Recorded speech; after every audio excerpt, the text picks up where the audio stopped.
Busy. Room 5. 10 minutes? About 10 minutes. On a good day, yeah. Yeah, that's fine. Well, what's a good day? I'll deliver yours. No, less people? Yeah, day like today, there's very little traffic.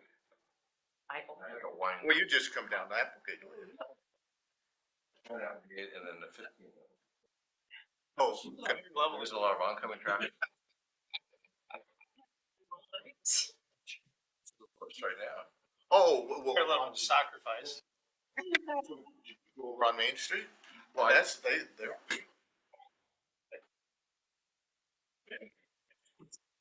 We're ready?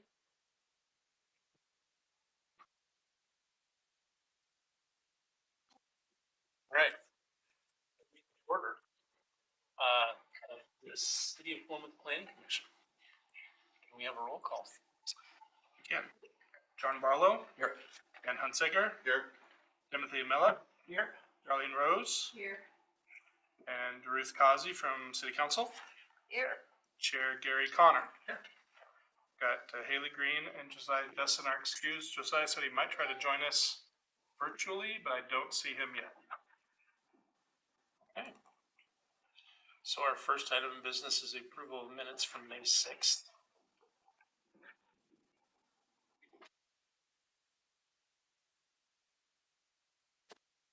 I'll move to approve them. I second. All in favor? Aye. It's unanimous.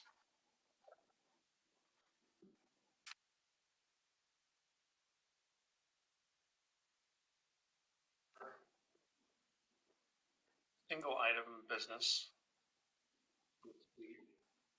is residential code discussion. We have in the packet some model code from DLCD that we would like to discuss. Yeah. So appreciate that, Gary. So yeah, this is not our code. This is right out of DLCD. This is what I'm looking to when I'm looking at our code, what's missing, what can be updated, renewed. And so just wanted to get your feel here. I trying to avoid the whole copy paste, but if there's entire sections of our code that don't address a residential use that we want to look at, then we have looked at that. So the cottage cluster was an example before. On this one, the special use standards is one where there's a lot of these kind of specialty uses, and we can either distinguish them as specialty uses and look at some of the language that they've done, or we can say, yeah, it's very, very similar to, say, townhouses, and we're just going to leave it in that language and any additional language. So we'll get to the special uses. Backing myself up, there was some specific language there about both density standards and lot coverage that I wanted to get your take on. That came up at the last meeting. We were looking at the table and trying to figure out how different lot coverages were being calculated and densities were being calculated. I believe we agreed to just take out the minimum units per acre line altogether, other than in the high density residential, the R3.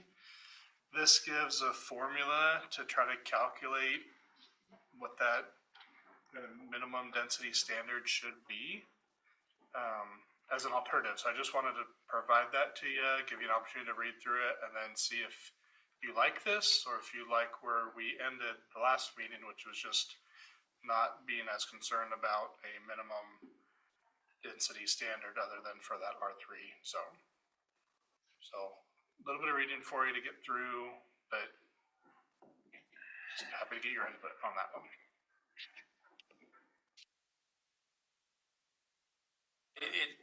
It's clear that, you know, the people writing this code looked at a lot of the issues and resolved some of the things that I was concerned about. I mean, I got a general idea of what they're doing, but I think it's still really hard to understand all the implications of applying these equations. One of the things here that is interesting is that there's densities both for, is this the one that has both gross? Yeah, gross and net area, which will help cover, a development of a neighborhood that would include roads and everything, so that you'd have to have densities there. I don't know how much of a problem it is going to be in the future, having developers meet a minimum density. It starts becoming a problem when you start getting more creative in your densities, when you start looking at, just to put an example, when you start looking at reducing the required street width in order to allow for a higher density. Sorry, let me get rid of this. We see that as a common go-to when you're looking to increase density, is rather than having a full city street width, that you can reduce that down and only allow parking on one side of the street, for example, or not allow parking on either side of the street, and just have that be for traffic itself. Or you still allow for parking on both sides of the street and you narrow it down anyway, just to encourage traffic to slow down. You use that as a tool to keep traffic low. About all the parking on the street, but it's a tool that works at keeping traffic speeds down and allowing for higher densities. So that calculation of gross density changes pretty significantly when you narrow your required street width from, say, 34 feet down to 24 feet or 26 feet, especially in a larger development. So we can come back and readdress the formula at that time if we were to move forward with that, or again, we just keep it simple and deal with how many units are going to be developed on a lot based on the minimum lot sizes and the allowed uses on that lot, as the table kind of does already. Question. On this right here in the user guides, the very first thing it says is your city should include minimum and maximum density standards. If, I guess from on one side is, I'm thinking of it like, well, if there was an appeal and it went to Lubin and all that, going through all that process, if you didn't have a minimum standard, could that cause problems in, well, yeah, you gotta do that. Well, but the maximum lot size is in effect a control on the minimum density. Well, the next sentence is vital, and RM is not defined here, but RM is their residential multifamily. So the next sentence is minimum density standards should apply to the rural multi-use family zones at a minimum, and preferably in all residential and residential commercial zones. So like I said, we do have that minimum for our high density residential, our multifamily, the equivalent to our RM. We have that. What we're proposing is 24 unit minimum in that R3, but we've not extended that to the other residential zones. So it doesn't say have a minimum maximum on all of your zones within your code. It says to use minimums and maximums within your development code, which we're doing, a minimum to our high density and the maximum to. And it says each city will need to determine how it calculates density. And I think just having min and max lot size is a limit on min and max density.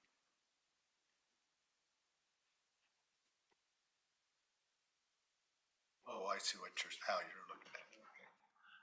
I kind of, If you gotta have 5,000 square feet, there's only so much you can put there. right.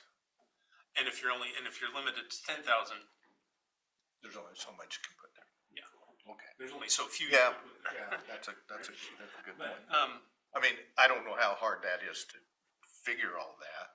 well, I think I suppose if you don't have to. this is harder for like average non-developers to read and comprehend.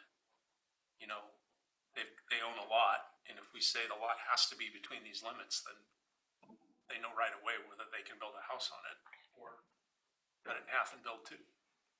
Whereas this is a little convoluted.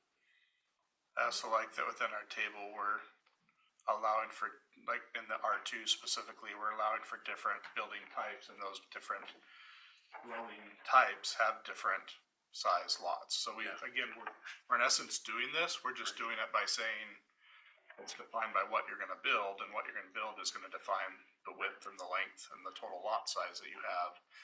As opposed to saying you've got this R2 lot and this is your minimum and your maximum, that actually opens up much more than what we're doing, is actually constrain it more to say if you're doing a triplex, you've got different parameters than if you're doing townhouses. So again, we are essentially doing it, we're just not doing the math, we're just doing it as you would see it, which I think is easy to interpret for a property owner. The developers aren't gonna have a problem with this, but your individual property owners looking to divide their property and add on or turn their house into a duplex. I think the language in our code is a lot more clear than what this was gonna give us. Oh, well, I would be honest and say I don't, I couldn't figure that out. There's a lot to it. I can understand the math, I couldn't understand the implications on different sizes of developments, and it would be hard to interpret. So how do you figure in what, the improvements needed to support the houses and, the driveway width and all of that? I mean, they had, they had this formula for, another formula to cover how they calculated that. How do we do that in our? The net versus the gross. Yeah, we don't do it by the number, we do it by, again, if you're a triplex, that's based on a minimum lot size for that triplex, right, which is more than the minimum lot size for a duplex, right? So you're allowing for more space. You're still requiring those setbacks to be in there. So in a way, those setbacks are what's pushing the demand for the open space and the setbacks and the area for the utilities and any driveway space. That's all kind of built into that minimum lot size.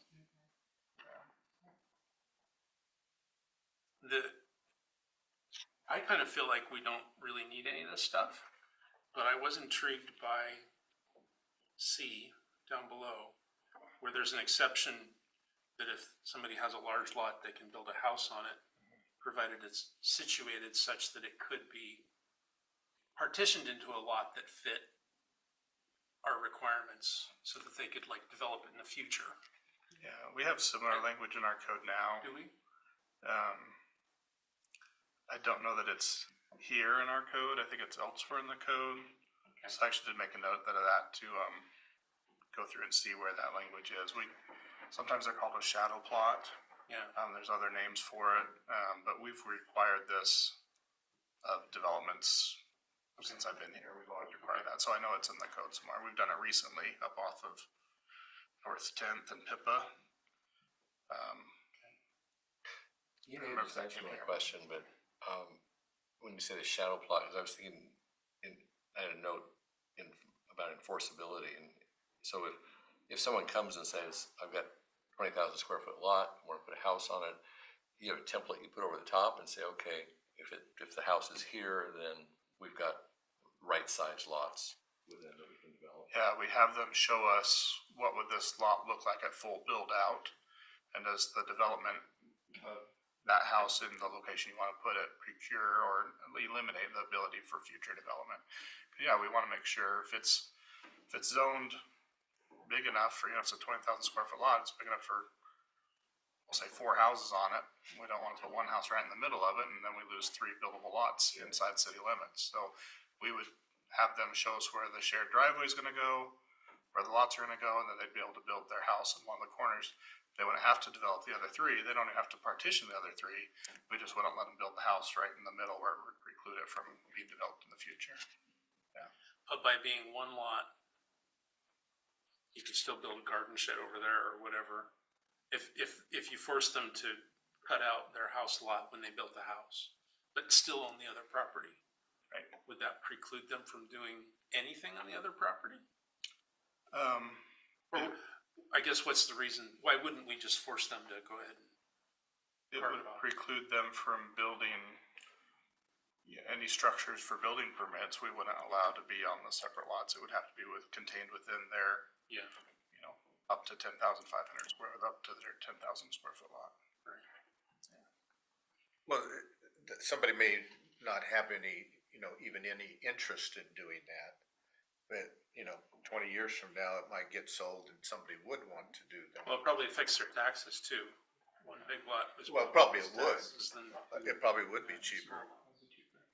In fact, we have allowed, that I've said, we have allowed for an accessory structure to be built, which does show up on the shadow plot of a future lot that was divided, but we still made them show us, okay, if that is gonna be accessory structure, where's the primary structure gonna go within that lot, right? And, okay, so they still, then your secondary lot, your secondary building just can't be right in the middle, that's gonna preclude future development, so. We try to work with property owners. When you own your property, if you wanna build a house and a shop, it's like, great, we're gonna make that work, but it can't be at the expense of other buildable lots at some point in the future.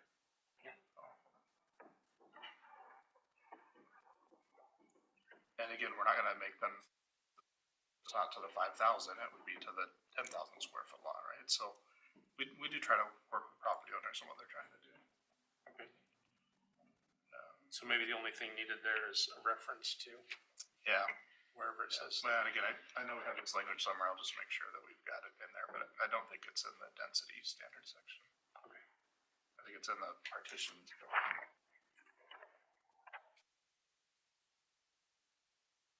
Okay, and then the lot coverage, So we're saying no on this, pretty much this first one, right?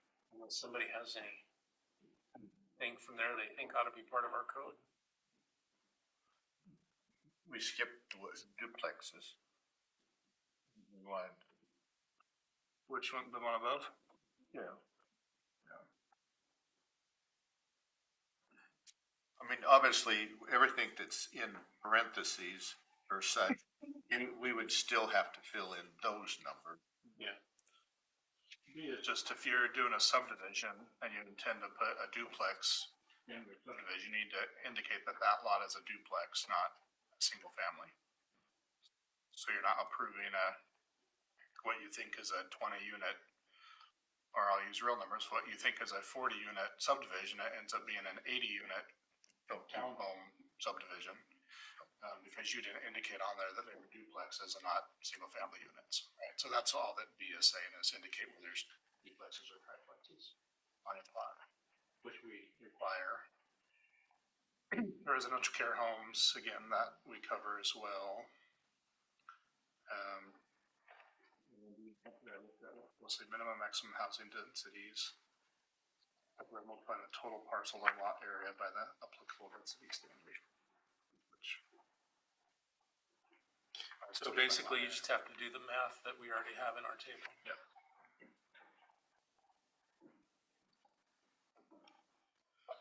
And generally, for me, I don't know how you're gonna wanna go through this, if you wanna talk about it. Generally, I don't mind if it made sense to put most of this stuff in here, but I didn't compare it to what we have. I don't look at it from how this is. My opinion is, for what we've discussed so far, density standards, everything's already in there, just in a different format. So I don't see a reason to change what we have. Well, no, yeah,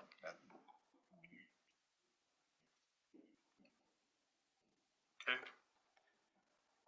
So what about lot coverage? So lot coverage, again, this came up at the last meeting a little bit on running those calculations.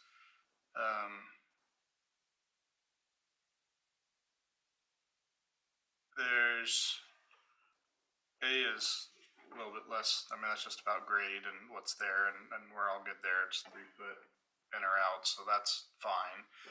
The lot coverage bonus is an interesting one. We do, the only time, well, we give some allowances for higher density when you're protecting natural features, like a wetland or a slope or I would, I think trees are listed as well, so it's wetlands or trees, and then we would throw slopes in there as well. Outside of that, we don't really have a spot to do any lot coverage bonuses. The next closest thing we have to that is like our higher density allowance in the multifamily zone, which designates that if you're on a arterial or a collector street, or immediately adjacent to an arterial collector, you can get additional units if you're building, say, studios or 1-bedroom units as opposed to 3-bedroom units. And so we've got like a higher density allowance there. But that's different than what's here in B. I mean, B is really talking about kind of averaging in some ways and then actually getting a bonus for things that you're going to provide. So parking areas that are using porous permeable pavement, bonuses for quality treatment areas that are approved by the city. That one is kind of a state requirement now, so I don't think we give a bonus for doing state mandated things in number 3, so that one kind of goes away. Number 4 is kind of interesting. So this is any additional landscaping or buffering screening. So do you want to allow for additional densities if they're going to provide additional buffering from the adjacent neighbors or the adjacent uses? And what would that be? So just some thoughts on that. Again, I don't necessarily want to iron out the details there, but with the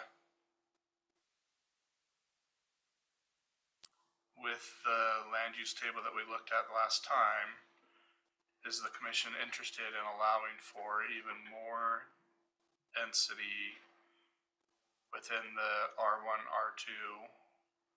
R3 is already kind of capped just based on height, but then the R1, R2, if the property owner is willing to do some extra things up and beyond, additional screening, non-porous parking lots or gravel parking lots, that sort of it. Are these, like if you used all 3 of these, is that a cumulative?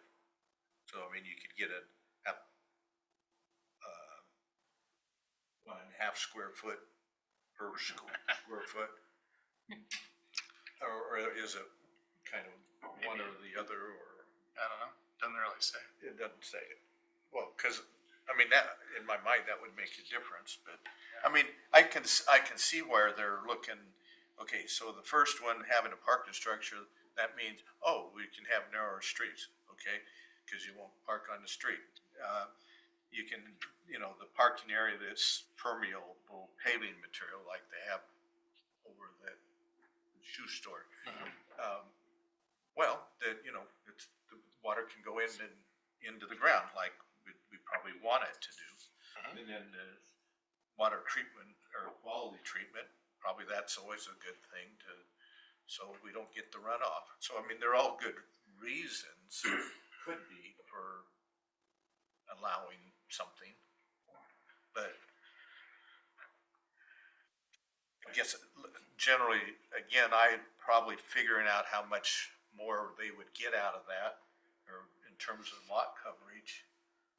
I mean, I can't visualize that myself anyway. But I mean, I can see the reasoning behind it anyway. I mean, one's kind of interesting. It's really focused on providing off-street parking. Right.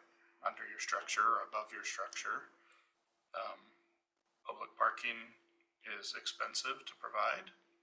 If the developer, the property owner, wants to provide off-street parking and do it in a way that fits in with their development structure, I could see giving them an attaboy, and there's really no other bonus you can give them other than density, right? I mean, that's the valuable commodity here, is the density increase, so.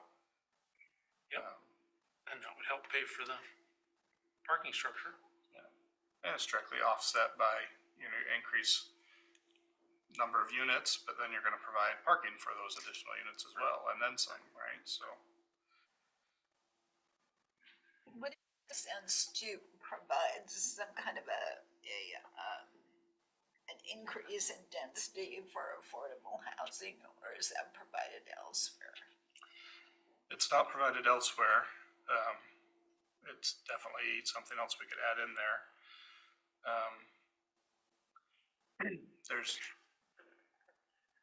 There's a few areas that I'm exploring. In fact, I just met with Christopher Jacobs with Corvallis Benton County Economic Development earlier today, and we were talking through some of this. And Corvallis has some new provisions to encourage affordable housing in their downtown area or in their commercial district, which has like tax write-offs for 10 years, or, I mean, there's all kinds of different things, or a percentage of a tax write-off. The one they were actually looking at was you kind of take the difference between the market rate versus the subsidized rate of the housing, and that portion of it would be tax forgivable for 10 years or 20 years or whatever it would be. So I think there's a lot of different tools out there when you're talking about density bonuses and using them as a way to encourage what it is that the city wants to see. So we can explore those more. Again, this was just kind of a teaser to see is there interest there. My concern, read in the paper this morning, in Albany, there's a lot of concern in the neighborhood. The numbers I used earlier about the 20 house subdivision that's turned into an 80 unit townhouse development. I'm concerned about the level of pushback that we might get from some of our neighbors when we're talking about some of these higher densities. And so I don't want to put you up on the cross any more than we have to, so to speak. So if we're already talking higher densities, and then we're going to have these allowances for even more densities, but we can present them in a way that it's getting the city what they want, like better parking situations, affordable housing, subsidized housing. I think it helps the sell as opposed to hurting the sell. But I think 1 and 2 make a lot of sense. okay. Anybody disagree? And you did say that, well, actually, the third one, that's a requirement now? Yeah, the state has more stringent requirements on water quality. Any development over a half an acre has to do water quality now. So that, we wouldn't even list that. Yeah, I mean, you can only get the water so clean, right? And they're not gonna require them to treat the water that's coming onto their property normally anyway. So I don't know that I can go up and beyond on water quality. On the second one, I have watched what is it, Soft Star? Soft Star. Soft Star, yeah. I mean, it looks like it's holding up and it's doing what it's supposed to do. I mean, I can't remember how many years it's been there. It's not been that long, but. If you, I'm wondering that too, how many years, because it does look like it's holding up. 4 or 5, hasn't it been? Yeah, it's been more like 6. Maybe 6? Before I moved down here, 7. Oh, was it? 5.5 years. Time flies. But, I mean, it looks like it did when they first put it in, to me. I mean, I haven't went out over there and inspected it. so the way this is written, where it's subject to review through type 2 or 3 procedure, this is only applying to larger developments or individual lots, or what exactly are they proposing this applies to? So this would be, a type 2 would be a site design review. So this would be a new commercial structure in a commercial zone. This don't typically come to the planning commission unless they're asking for a variance of some sort. So that would be a type 2 approval. So they would But submit. not their a findings. residential, just if somebody's building a duplex. Duplex, no. Type 2 is gonna be multifamily, so it's gonna be 4 So, more units. yeah, okay. So none of this would apply to, Single homes, duplexes, triplexes, you wouldn't see it. Oh, single duplex, triplex on an individual lot. right, if it was a development, sure.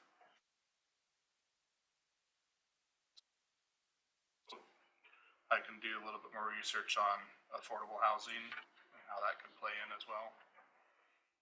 I'm sure I could find some examples.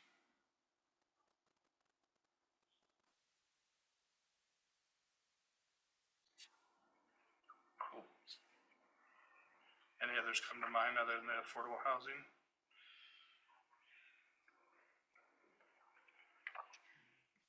Yes, in previous sections that we've discussed, it seems like we've addressed a lot of requirements for screening. I'm not sure I would see screening as an advantage. But I like what it says there, the city may require, you know, if they're proposing something that is like extra lot coverage that's kind of out of character and like really close to something, then Hideous. yeah, or, yeah, if it's hideous, you could have a row of significant vegetation, you know, Yes, just to make that's it true. less imposing on a neighbor, right? You know, with respect to number 3, it seems like even if it's a smaller lot, counselors were here, they would want to provide for biofiltration, even if it's a smaller lot. Cause it was required on lots over Half an acre. half an acre. It isn't that big. No. It just, yeah. But there wouldn't be many multi developments on less than a half acre. Yeah, I think where this is for density bonuses, right? They're looking for higher densities, and so I think that's not gonna be in your lots that are smaller than half an acre anyway. Okay.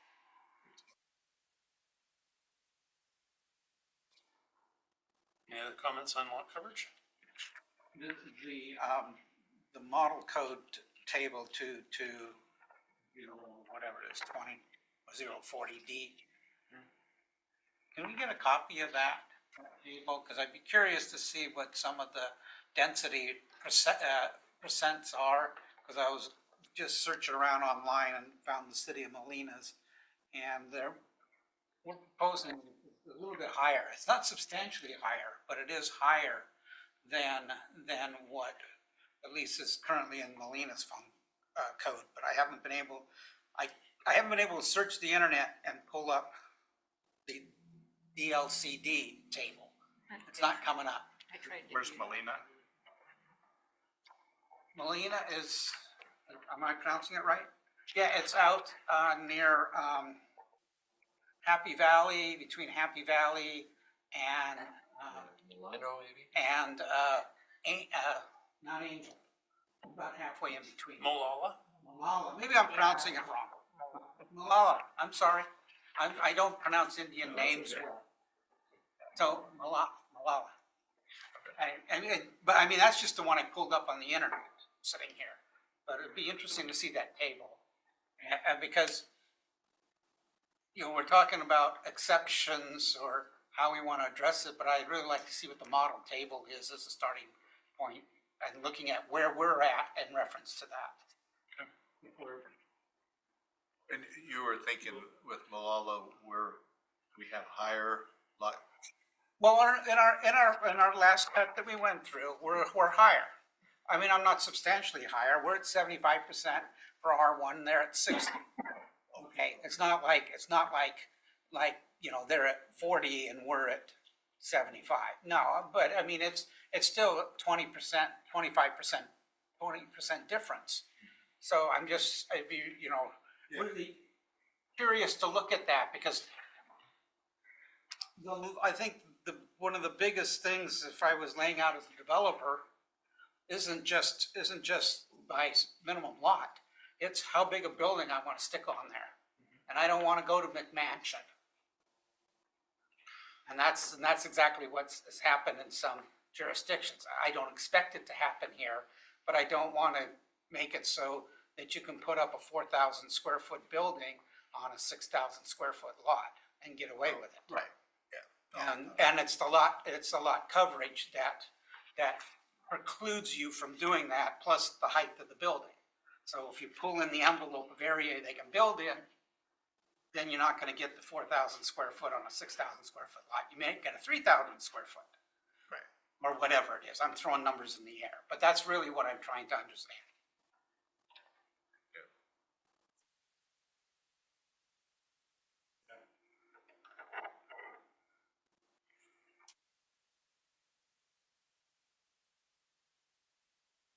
It might be helpful to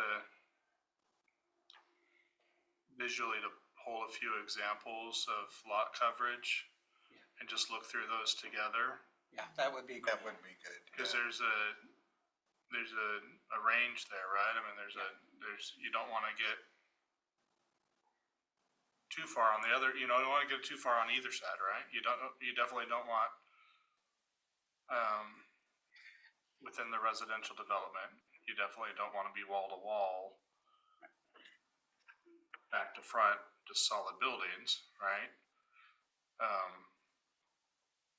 But we would allow for that in the commercial development and encourage it, right? Right. But in the residential, we don't. But then how small do you want to get to where you've just got a little tiny house and a huge yard, and you've only got the one dwelling unit on a very large piece of property, right? So somewhere there's a happy medium there of what we are comfortable with and what we think is going to be appropriate for the city.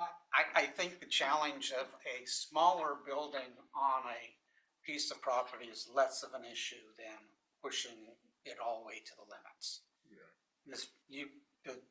The owner can always build a bigger building and later. They always can do different things, I have a 10,000 square foot lot, or let's say I've got a 7,000 square foot R1 lot, and I can only afford to put a 1,600 square foot house on that lot.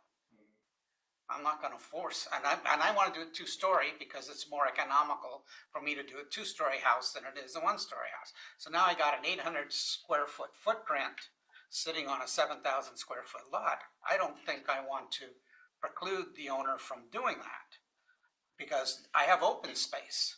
I have percolation into the soil. We're talking about the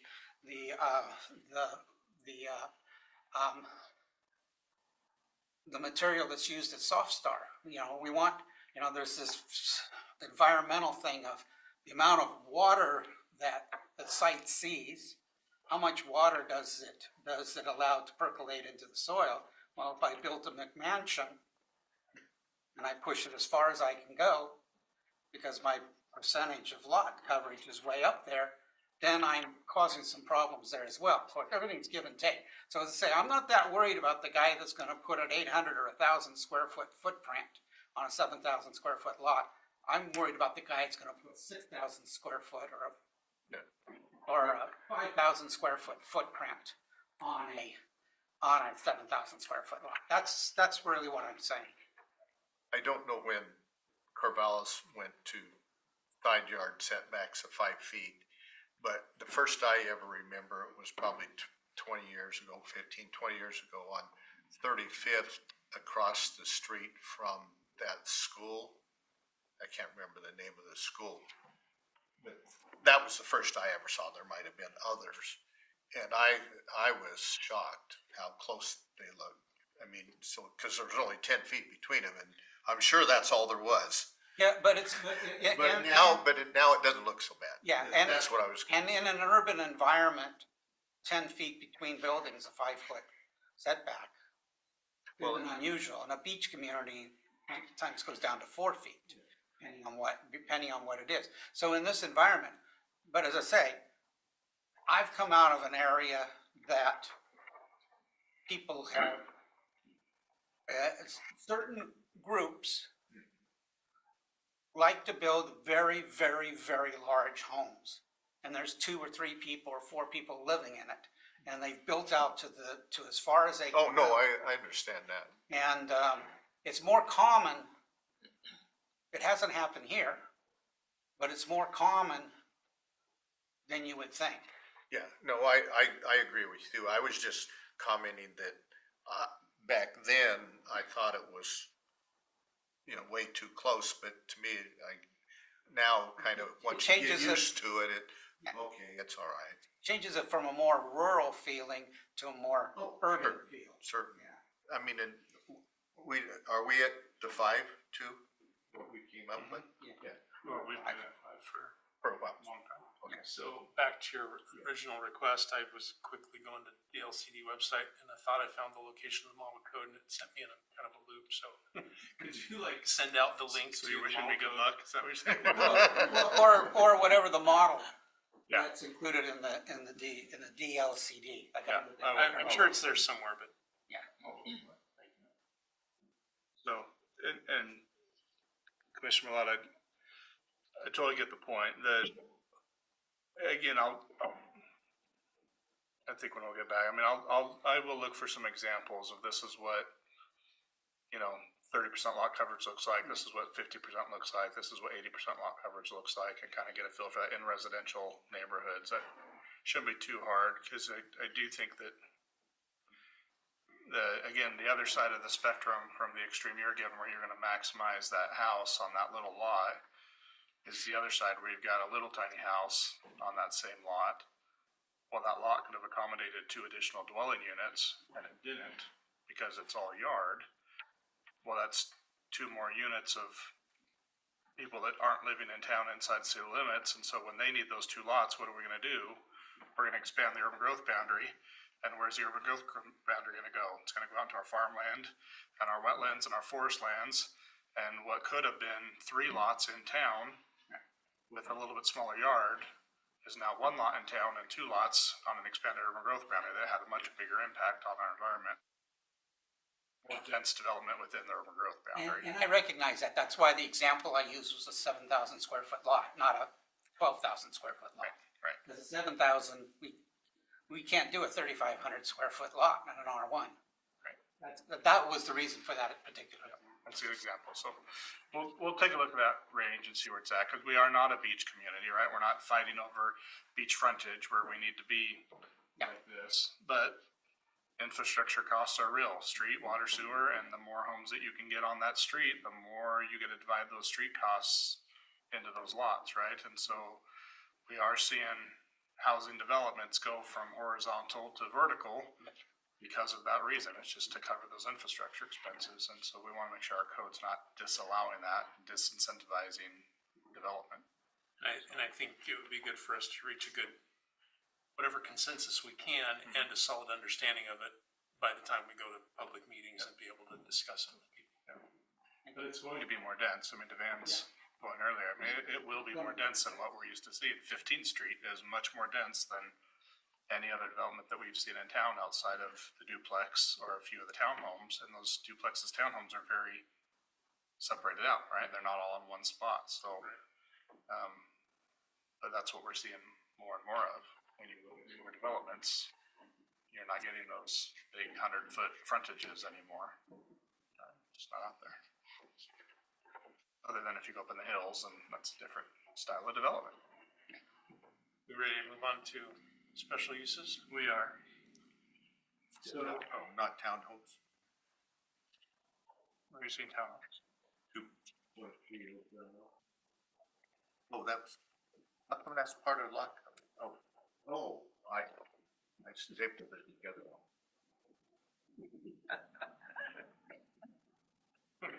Okay. With 3 special use standards.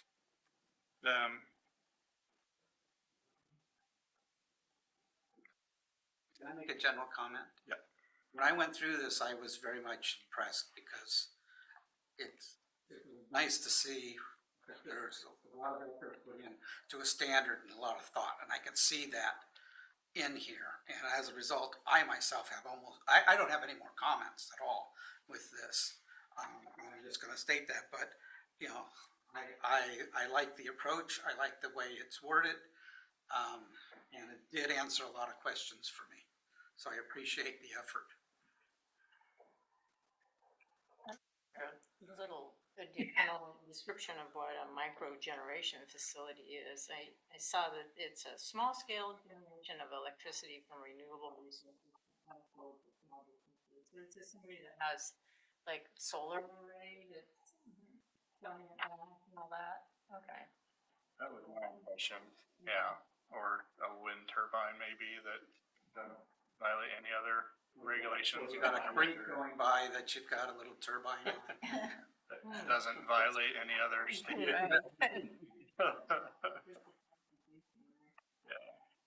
What is the RL zone? Is that residential low density? I'm not sure. I would assume so. He was talking about duplex and single family.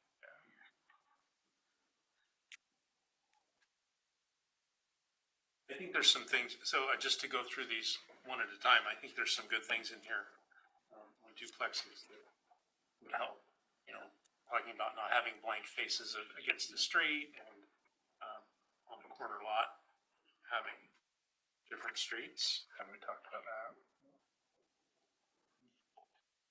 What number are you guys looking at? Seeing how I messed my. 2.3.06, that was duplex dwelling.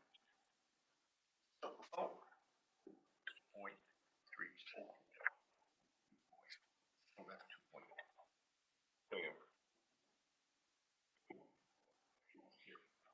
Oh, okay.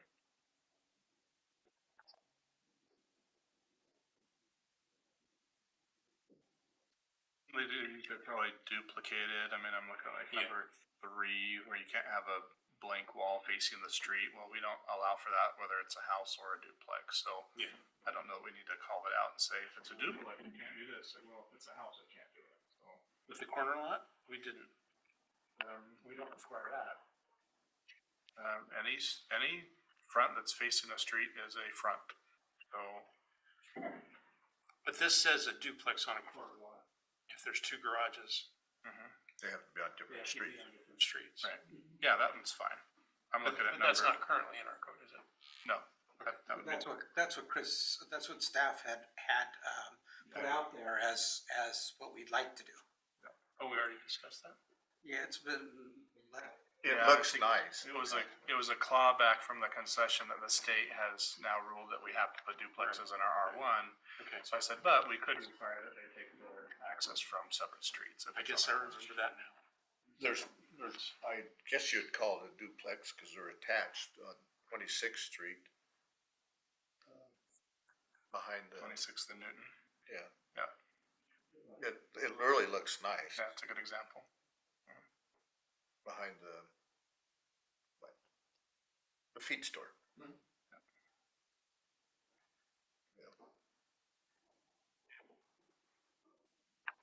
So, with that conversation, there's maybe nothing here that we would apply to our code because it's already there? I mean, do we have the stuff about the gradation and roof height? No, I mean, I'll steal the language about the open on 2 sides, because I talked about that, but I don't have that written anywhere, so I'm gonna steal that language.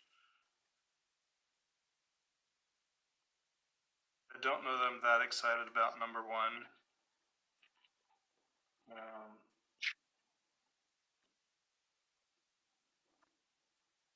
Yeah, that prevents 2-story.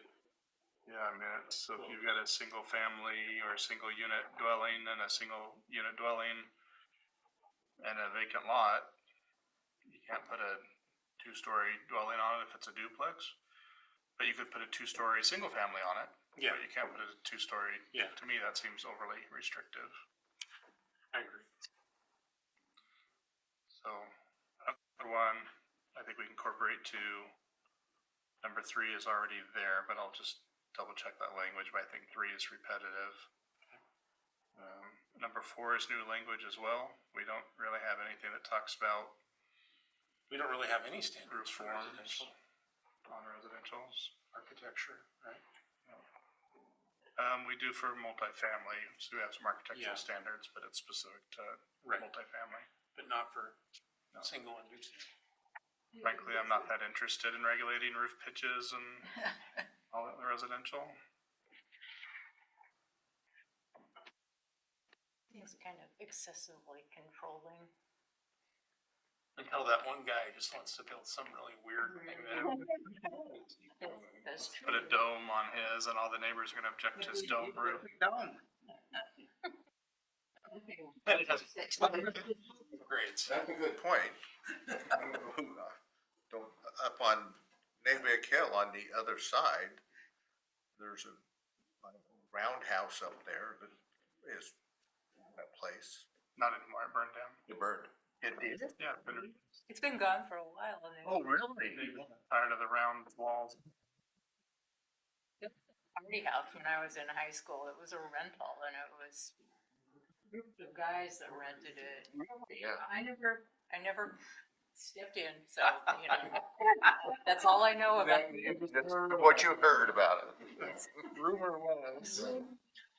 Brick house, that big brick house that provides all sorts of rumors about that house. Well, that was like the original house up. Yeah, if you, from Chapel, you look back at the hill and you see. Oh, yeah, oh, yeah. Must have looked. Regardless, it would be difficult to write anything that would really constrain. Well, this would. Well, it's similar, I Only mean, one thing, there's, If we're not gonna regulate other roofs, I wouldn't wanna House regulate the with a roofs. great of Okay, all right.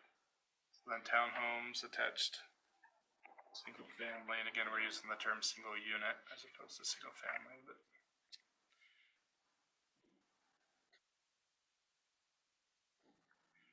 So these numbers in brackets. In the you standard. choose one, so this is model code, so they're expecting that you're gonna say either 4 or 6. Our current code is 8.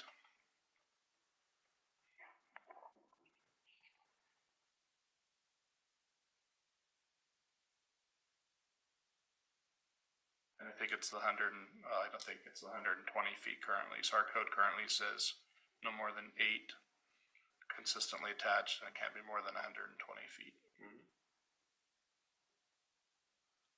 So what's that, how many? 8 into 120 feet? That's only 15 feet. wide? A house? Only 15 feet? Townhouse? That's all the way up?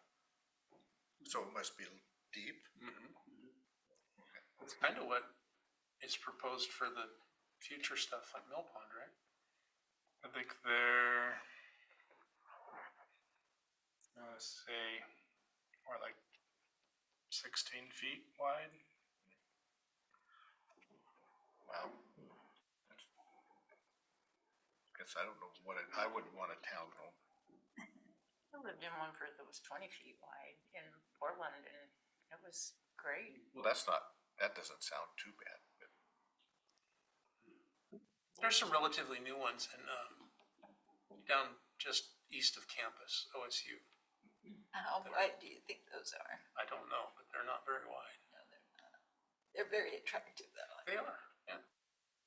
They fit that neighborhood, by Madison, in that general vicinity, Jefferson. I'll have to look. Okay. It's not for everybody. It's a, No, you know, Well, yeah, I mean, I wouldn't be living in it, so. Yeah. Well, how many square foot do they end up with? Of course, they could have, what, 2 or 3 stories? yeah. Or whatever. So I didn't see anything here in townhomes that, Oh, you're saying, Well, I think item number 2, if you're gonna say, that, you know, that if you have an interior courtyard, that the width of that courtyard is at least 24 feet. I like that idea, that particular one. I mean, the street, saying it on a street is a joke, because the street's gonna be 20 feet wide at least.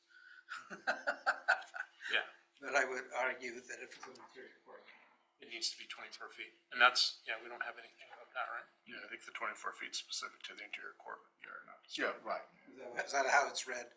Yeah, How okay. you read it, I guess. But you're saying no to the others. Well, I'm saying that we already have all those We have covered. stuff. Oh, gotcha.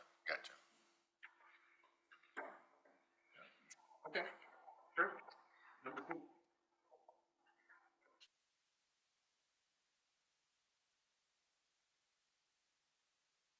My family, we talked a lot about this, but we're,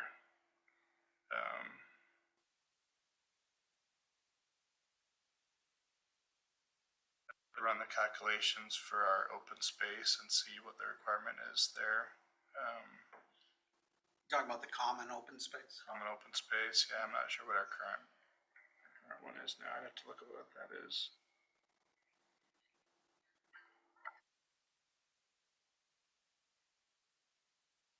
We have pushed this 1B, container one or more of the following outdoor recreation areas, a tree grove, turf play field, so we've pushed that onto our developments pretty heavy, that open space can't just mean not concrete, it needs to be an amenity of some sort. And I think we could point to some good successes in our most recent multifamilies that have gone in where they've got a playground, or they've got an open area, or they've got spot.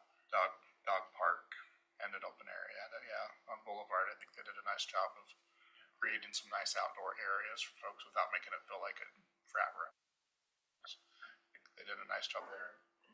Oak Springs, I think, did a nice job as well. They've got a little barbecue area, they've got their ballpark, they've got a smaller dog park area there, or at least the dog can go to the bathroom and stuff. So I think both of those have been pretty good successes. Those are the only two multifamily we've had come in the last several years, but I think that's been more, this will help your application than this is required by your application. So I can look at our language and see what we actually require for open space. Of a tree grove, I think that's. Yeah, Yeah, I do too. yeah, definitely. I'll look to add some of this language, if it's not there already. I kinda like this common space area.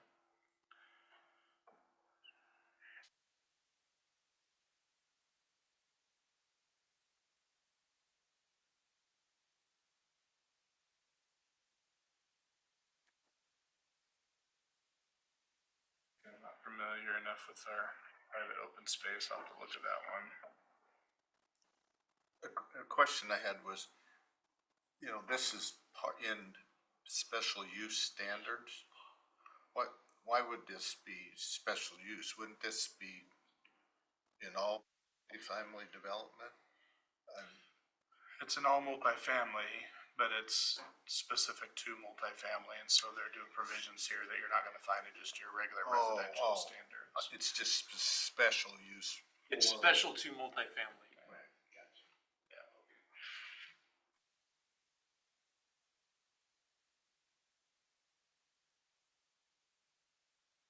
Access circulation standards, those compliant. The trash storage, we have that. My last two planners have been very, very specific about garbage enclosures, which tends to be one of the main complaints from those places is garbage areas, so. So a couple things there I will just check in on. Make sure that they're in the code. You only want 40% of your units to have a deck. I think there's some constraints there. Was that for the first floor or the upper floor? What's a minimum of 40%? Whether it's ground floor or upper floor. Yeah, I was wondering that too. But, I mean, we're talking apartments here, basically. We're talking about rentals, we're not talking about ownership. We're not talking about a building that's like an apartment building, it's a condominium, which is other standards require that.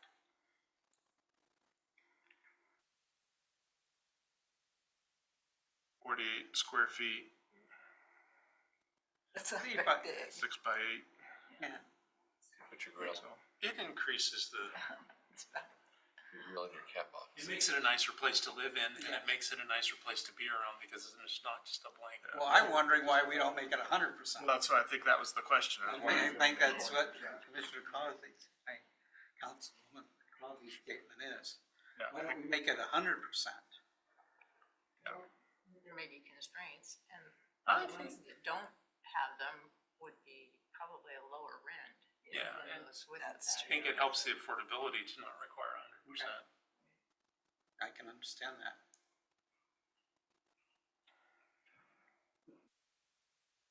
How do you feel about 60%? Everybody can just put down their number on a paper, and then we'll add them up and average them. 48.7. What's the reason in this then to even require it in the first place? So you don't end up with a flat square, To prevent, no access outside. Yeah, I get that, but even at 40% of a facade, if you have say you have 10 units there, yeah, and only 4 of them, because it's not saying 4 of the upper floor ones, and you have 3-story building. You only have a couple of balconies, so, Then let's yeah, go to it- 60% like Chris says. there you go. Well, I would think they, Well, we can debate the numbers. I would think they would do it in separate buildings. No, I'm saying in the same building. Well, no, I mean, You have a big, you know, there's other ways of doing it too. You move the in and out, and you can do all kinds of things to break up that surface.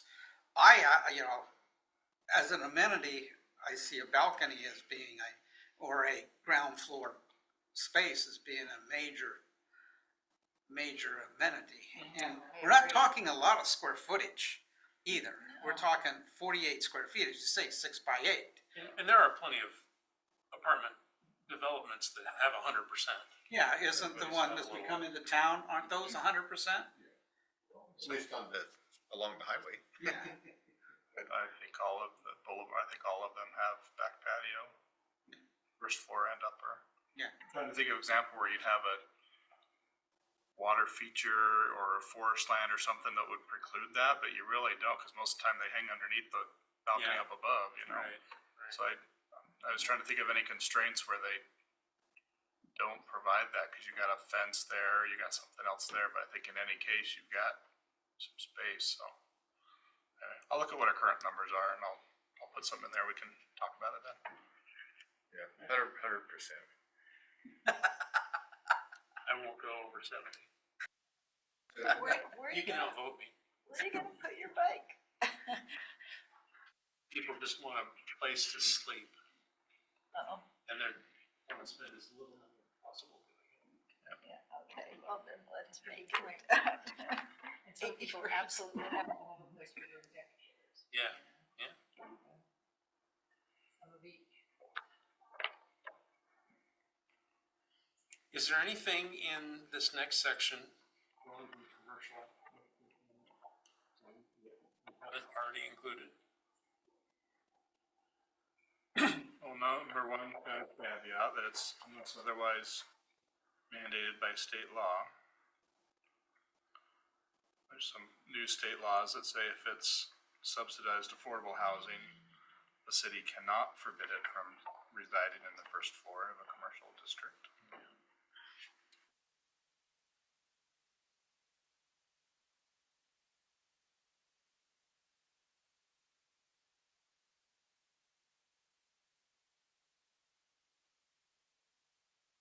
That one, but But I'll add language about state law trumping that. Okay. So, but otherwise, that one's good. Which is kind of the same as. Yeah. The thing that really catches us.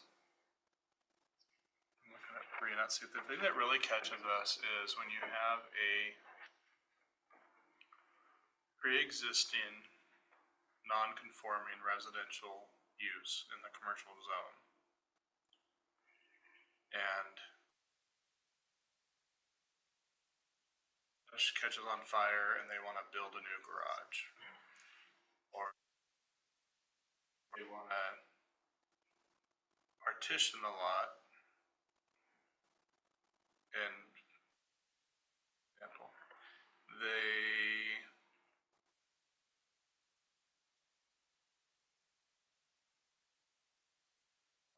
and rebuild the house.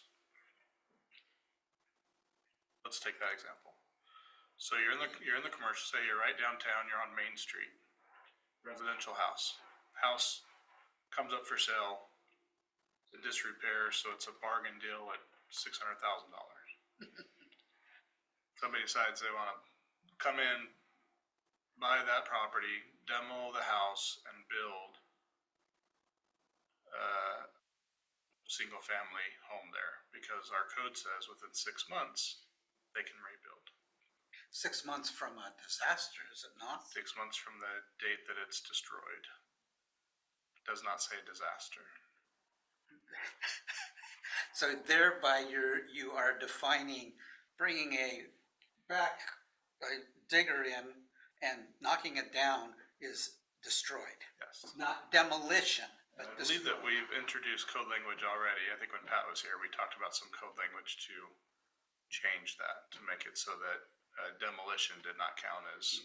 I think In some jurisdictions I've been familiar with, they say great, go for it, but you can't put a new foundation in. Or you gotta keep the wall. Keep the same footprint or keep a wall or something. Yep. Yeah. They've gone in and done that, and then there's ways around that developers become creative and still figure out how to do something. The trick is, so let's just go with the provision that you've got a house that caught fire and needs to be rebuilt. What are the setbacks? It's in a commercial zone. In that downtown commercial zone, the setbacks are 0. For the use, it's clearly a house. But that house could get sold and could be converted into a tap house and could then have a commercial use, which would have been allowed to have had a 0-line setback and be completely adjacent to it. So what are the setback requirements for a reconstructed, non-conforming residential use in a commercial zone?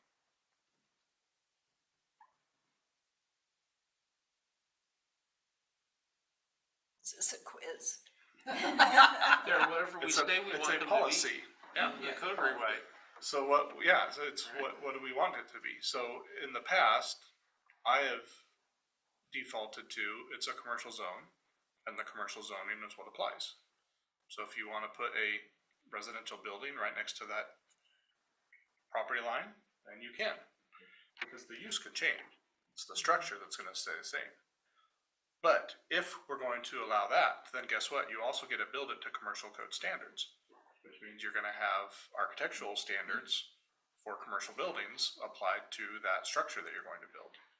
You don't wanna do that, you don't wanna have to put those architectural standards, then you need to comply to the residential setback standards.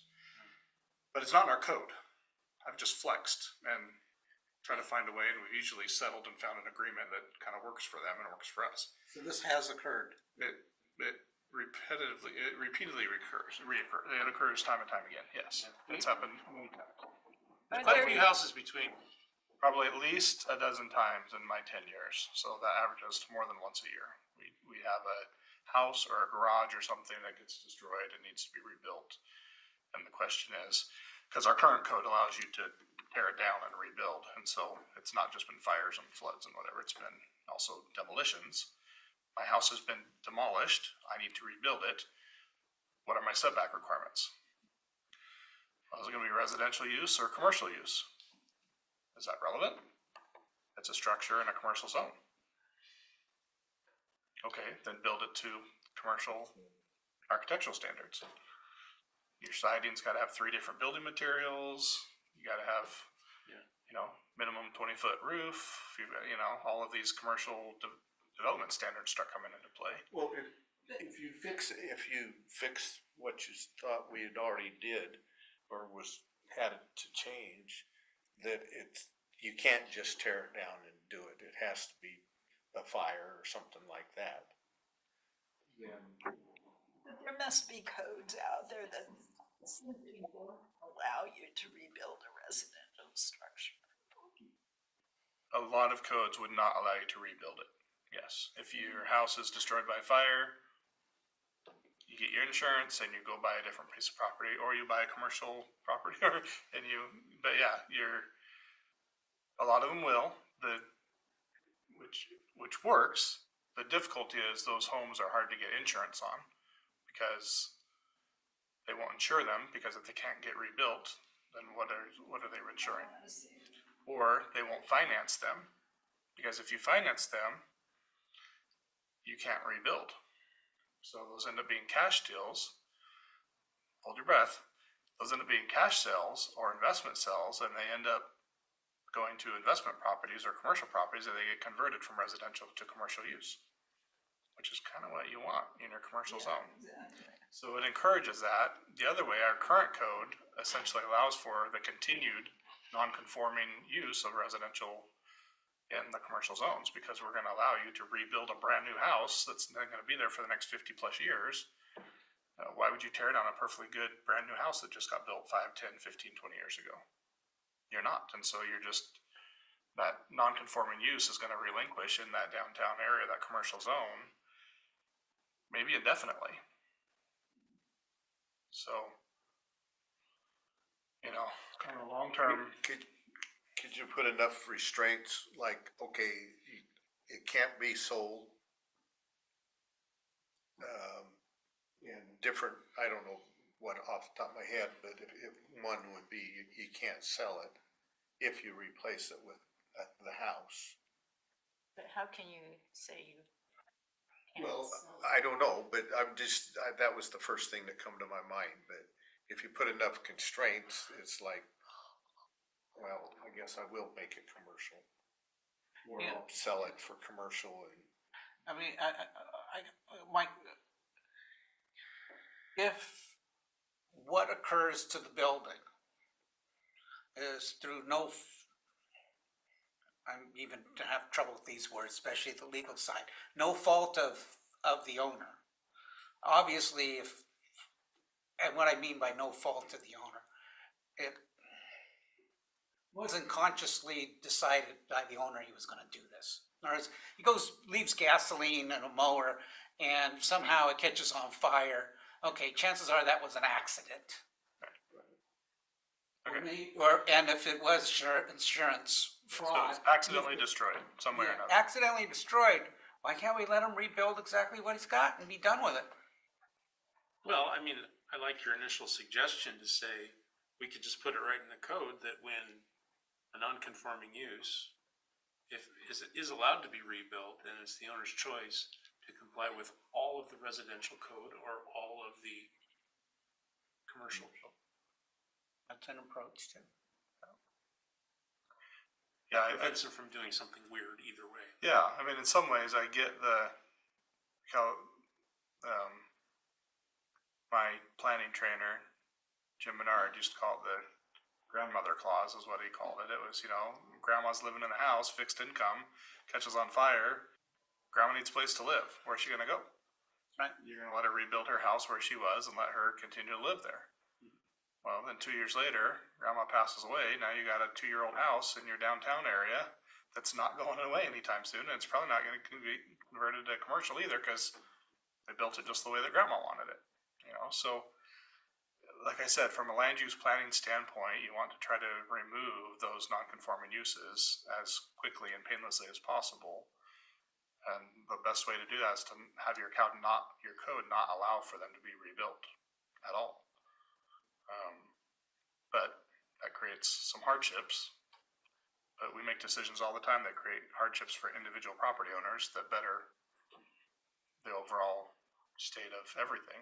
But If you have a residential lot which has been rezoned as commercial, you know, let's say one of the houses on Main Street, I mean, isn't it automatically more valuable than it was as a residential lot?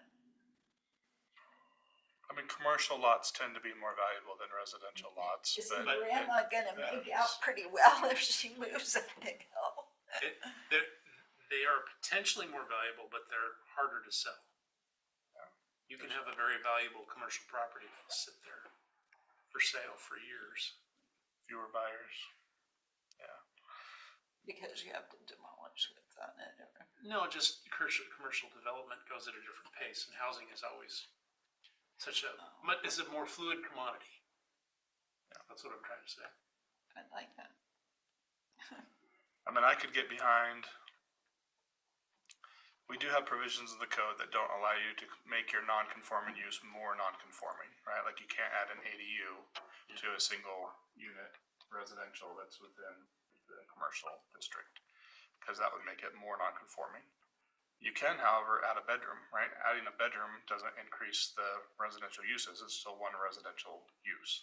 So you can add a kitchen, you can remodel, you can add a garage. There's a lot of things you could can make do. it bigger. You can make it much bigger, significantly bigger, but you couldn't turn it into a duplex or add an ADU. Those types of things. So there are some restrictions there, but again, there's no real provisions once it's destroyed on what you can build back, other than you can build back what was there before. If it was a duplex that gets destroyed, you can build a duplex. If it was a triplex, and we've had this on the backside of Applegate behind True Value, we had a duplex there that got demolished, and they were planning to rebuild a duplex there. It's a commercial as commercial can get, Rather, it's got residential, I guess, on the south side of the street, but it's right there on Applegate Street, on 19th. Great little commercial spot, and they were looking to put residential back in there, and they just missed their time frame. Their 6 months came and went, and so now they got stuck having to do commercial. So now they're trying to figure out a mixed use deal there with commercial on the first floor and some residential up above. So, I mean, it does happen. These aren't just pie in the sky things. I mean, these are situations people find themselves in. Most of the time, fortunately, they put themselves in there by, typically what happens is they buy the property because it's a good deal. And they're like, okay, what can I do with it? Well, you can rehab it, or you can demo it and rebuild what was there, or you can demo it and you can build an allowed use there, which is any type of commercial use. And when the housing market's hot, they want to put a residential use in there. So they line everything up and they do the demo and submit their building permits and get a house built. Well, I mean, but that part can be done away with pretty easily by. The demolition clause, yeah. Right. You're allowed here in the city to get a demo permit without having any plans to do the building permit? No. So you can just go in and say, I want to demo this building.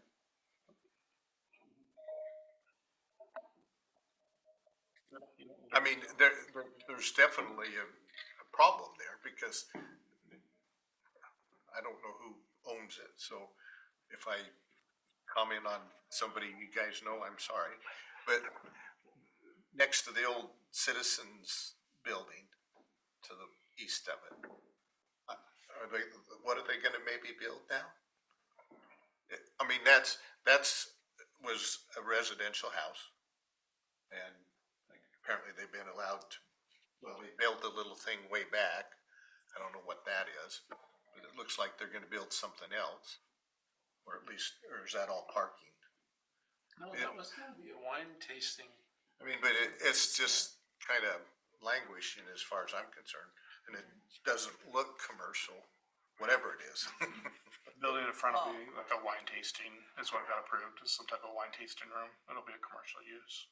And the residential, but the residence in the back was allowed because there was a house on that lot. Right, that's what I'm They saying. demolished the house, and within 6 months, they got building permit submitted for a new house in the back. Okay, where's the front? Where's the back, right? So we said, okay, the frontage of this house is going to be the side street. I forget the side street there. 18th or however far that is, 16th maybe. So the side street will be the front for that house because it didn't make sense for Main Street to be the front if they were gonna put a commercial use out there. So this will be the front, and so they have a 5-foot setback on the side, and they have a 15-foot setback to the front and 20 to the back. They've got a separated garage in the back. And that separation was appropriate, and they redid the garage, and so it's kind of its own little residential unit Yeah, back and they there, but probably it's just- on the same property. Is 15th, but they have to get to it by an alley. Currently, yes. Yep, that comes off of, So it's a mixed use, non-conforming? it will be, right now, it's residential non-conforming, pre-existing, because it was residential before it was zoned commercial. But it will, once they get the commercial built, then it'll be mixed use, which is allowed in our code. Oh, I guess I like that part. If the frontage is commercial. Right. And the back is residential, which at the time was allowed within our code, we're gonna change the code to say you can't do residential on the first floor at all, and then it'll be non-conforming again. Okay. Well, no, that's good that they're doing. So. Well, So I'm here, we have an issue, but I haven't heard anybody with really strong opinions about how to fix it or change it or not fix it. I think it goes back to, over a year ago when we talked about the attorneys about how are we dealing with all these lots that we are rezoning, the ORs, that we're doing this with and we're doing that with, the building does this to that. I thought we requested for them to come back with some guidance on it from the attorneys, and I don't think we ever got that.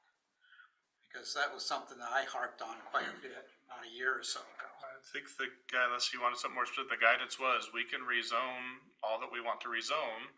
We just need to be conscious of the fact that we're creating non-conforming uses. Yeah, we But the can't city make has the anything. legal right to rezone property without notification other than general notifications that we're zoning.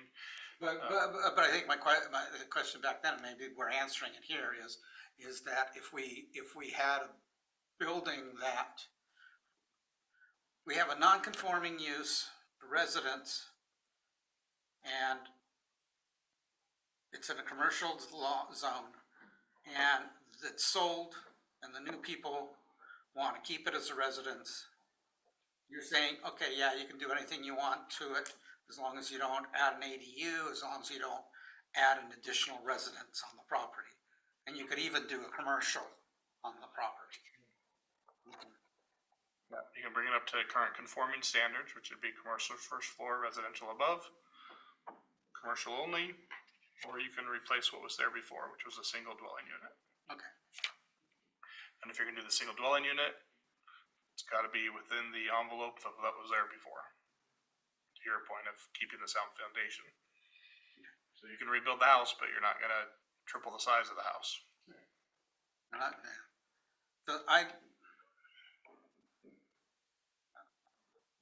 I don't see going down any further down this path with this. Just leaving it the way it is. Well, other than changing it, that you can't just demolish it just because you want to. It's gotta be for, you know, fire or accident or whatever the right terminology would be. And then, cause that would limit it some. And, you know, like you were talking about, Jim, about the grandmother house or whatever. I guess I wouldn't necessarily wanna put somebody in a real bad position just to switch it over, you know, in my mind anyway. I guess that's where I'm at. I think, Tim, all that along, College, it's not gonna be any, really much of a big It's deal. going to residential, Cause pretty it's all much. residential anyway, or most of it. It's supposed to be the houses and duplexes on Main Street, out on Main Street, and that's gonna be the biggest impact here. Yeah. Which I would argue, I think we all would like to see be utilized for commercial properties at some point. I would, yeah. That's the goal. Okay, well, look at some very harsh language then, though. With a preference for some rich developers that come in and give everybody a lot of money for their houses. I mean, just to play it out again real quick, I think the worst case scenario here is the homeowner that's been there for a long, long time, so they're paying very low taxes, mortgage is paid off, like they're in, they're set. House is minimally insured, right? Maybe not even replacement value, maybe it's insured at actual value, right? So they're just minimally insured. And the house gets destroyed, we'll say by the fire. And so they're getting $200,000 to rebuild a house on that lot. And we're saying you can't build residential, you can only build commercial on that. So we're essentially sending that property owner away to try to figure something out what they're gonna do with $200,000 in an empty lot that they've gotta use for commercial use of some sort or sell for some type of commercial use. So, I mean, that's kind of the worst of the worst, but, And if it's between two of their houses and it just sits there as a tiny little commercial lot for sale for 20 years.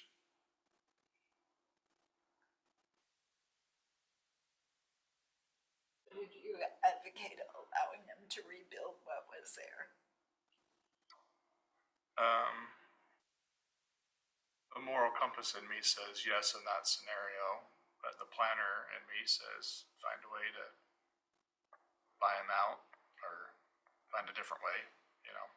What I was wondering is, does the city ever buy a lot just to prevent? I mean, if we had an active urban renewal district, those would be good use of urban renewal funds. Otherwise, there's not a direct funding tool other than going to the city council and saying, we've got a situation. What do you think about Why not investing? extend the urban renewal now that you say that?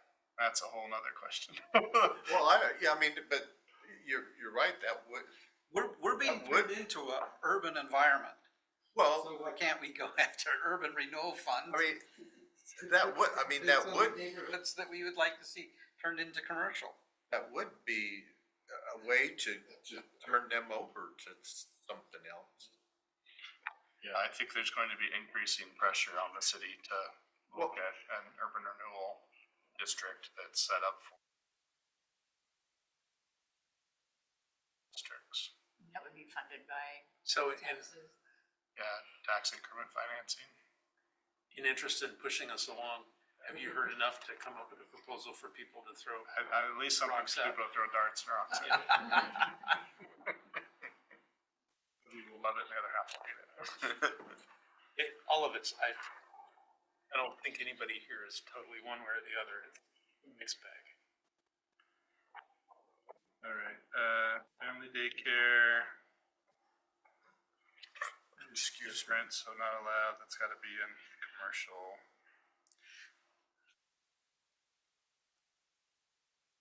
I don't see the point No, of not, no more than 60 kids. We don't do a business license for family daycares, we don't have any type of city licenses that we're giving, so. 23100's not really relevant unless we wanna limit the number of, but the state does that already, and I don't think it's 16, honestly, I think it's much fewer than that for a family daycare or a home daycare, I don't know the exact, there's several terms here that I'm not gonna be very familiar with, but that home daycare that the state regulates, I think is capped, but I think it's like 8 or something. I think it's up to, I know it's not up to 16. Family daycare might be, family daycare I would assume has a definition, but.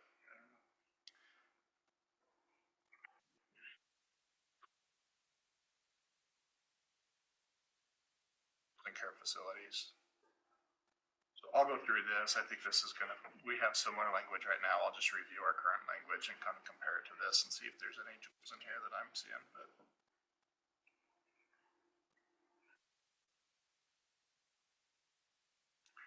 Where do we, residential care and homes and facilities, what do we say right now where there can be? Or what are we, I think the language puts a number on it, but I can't remember the number off the top of my head. Say it's maybe 10 or 12 or something like that. well, no, I mean, where it can be in what Which zone? zones? Cause this is the, Allowed, it's R1, R2, not the R3. do you know what the state allows? Cause it says the cities and counties can't prohibit in zones that the state allows. I think it's gonna be similar to anything that you can allow a single family in. Okay. If it's new code, I'll look at it. Yeah, I was just meaning, All of the new code's geared towards not precluding things from the R1. And that's all the new state laws are doing is trying to loosen up the R1s a little bit and not be so restrictive. I was thinking that we might have, allow this in commercial, but maybe not. We do, and this is all specific to the residential stuff. Oh, but that's right. There are That's right. allowances. Yeah, for yeah. care facilities.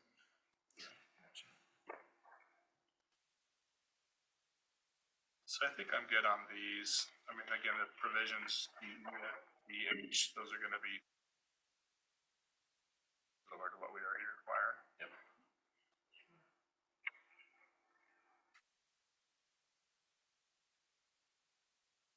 Occupations, I think it reads better than what we have now.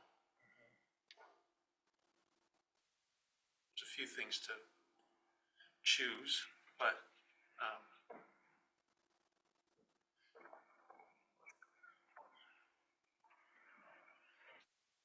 Seemed to me like the,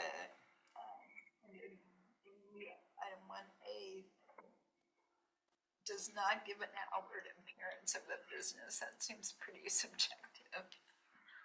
Especially as you got signage. yeah, Signage. I saw that too, that In our sign code, we've got a maximum size of the sign that can be placed in where it can be, it can't be in the yard, it has to be in the window or on the building itself. So that's within our sign code.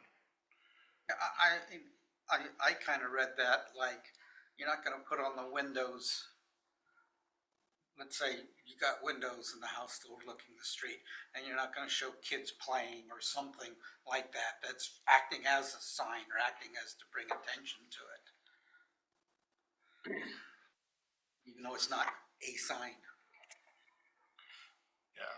Yeah, you don't want a swinging glass door with hours of operation and Yeah. advertising and the Budweiser sticker on the inside. Yeah. Oh, I like the neon. Barbershop. Yeah, your barbershop. Pole out front spinning. On the front porch, yeah. Christmas phenomenon.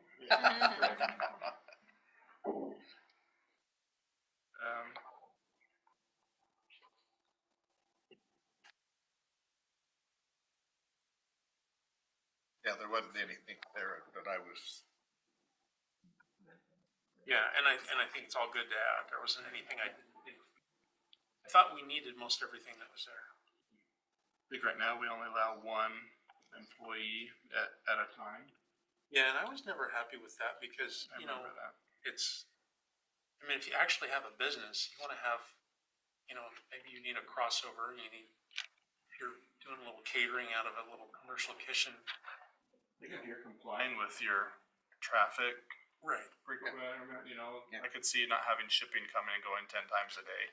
Right. That would have an adverse impact on the neighborhood, but having 2 or 3 employees carpool and get to your home and park and walk in, what's the land use implication to that, right? Right. So, I don't have a problem with that either.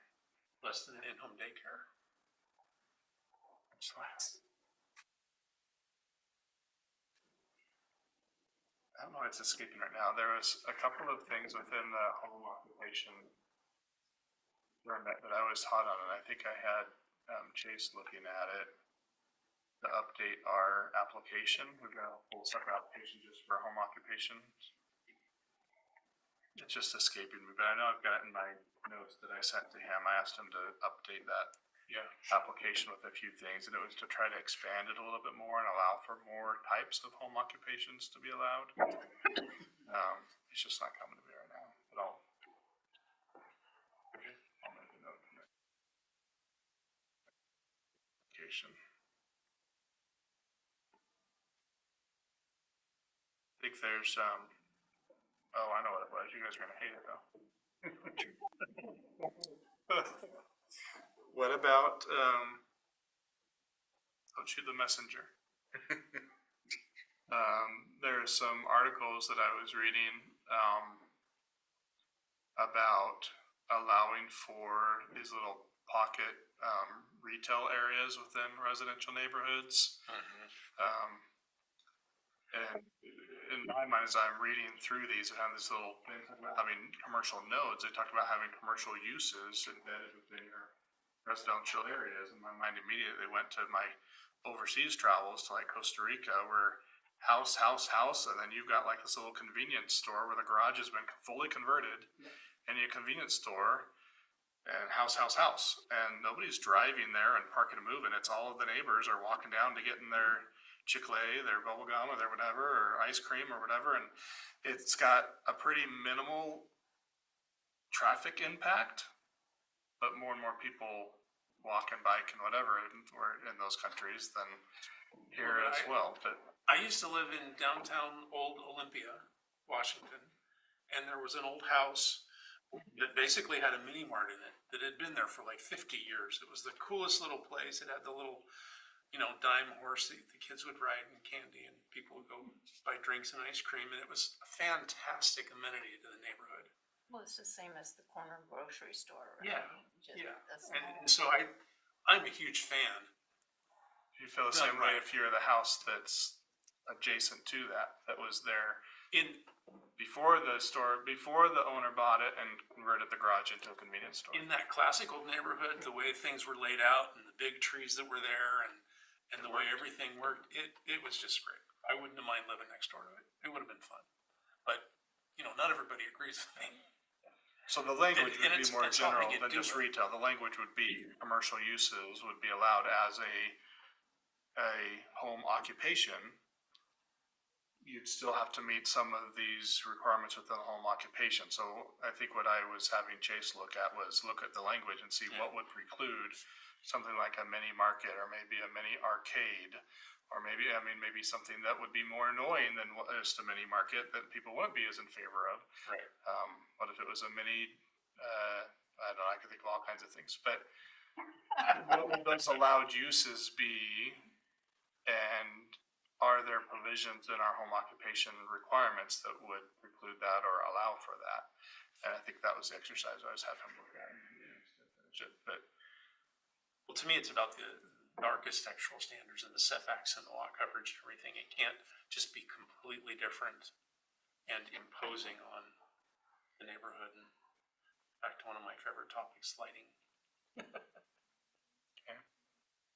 Okay. It's about matching the character of the neighborhood. hours of operation, Yeah. which are there anyway, so hours of operation, lighting, Certainly. signage, Yeah. door, access. Size. Size. They swap out the garage door and wall it in and put a commercial door so it looks like a business rather than a residence.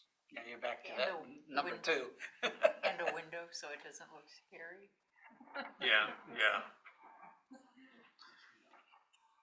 Definitely, yeah, I mean, the more I envision what it would look like, the less it looks like a house with a garage, and the more it looks like a little convenience area tucked into a neighborhood, which has a lot of benefits. Cuts on trips into downtown, cuts down to trips to whatever. Yep. Provides commercial activity. Encourage that economic development because they don't have to buy a storefront in addition to the house that they're owning or renting or whatever, so. There were, where I grew up in Salem, there were 2 neighborhood stores like that, the little store. And they were great. Well, I live real close to the new Veterans Memorial Park, and it's absolutely fantastic. It's almost like a town square because there are families with little kids constantly meeting there. Cool. And kids running into each other and hanging out, and it's a really great space. I think the effect on the neighborhood is about the same as what we're talking about. You know, because cars are pulling up and they're parking and 4 people are getting out of the car and lots of people are walking there. And so I'm a huge fan of allowing it, but it's all around the details, right?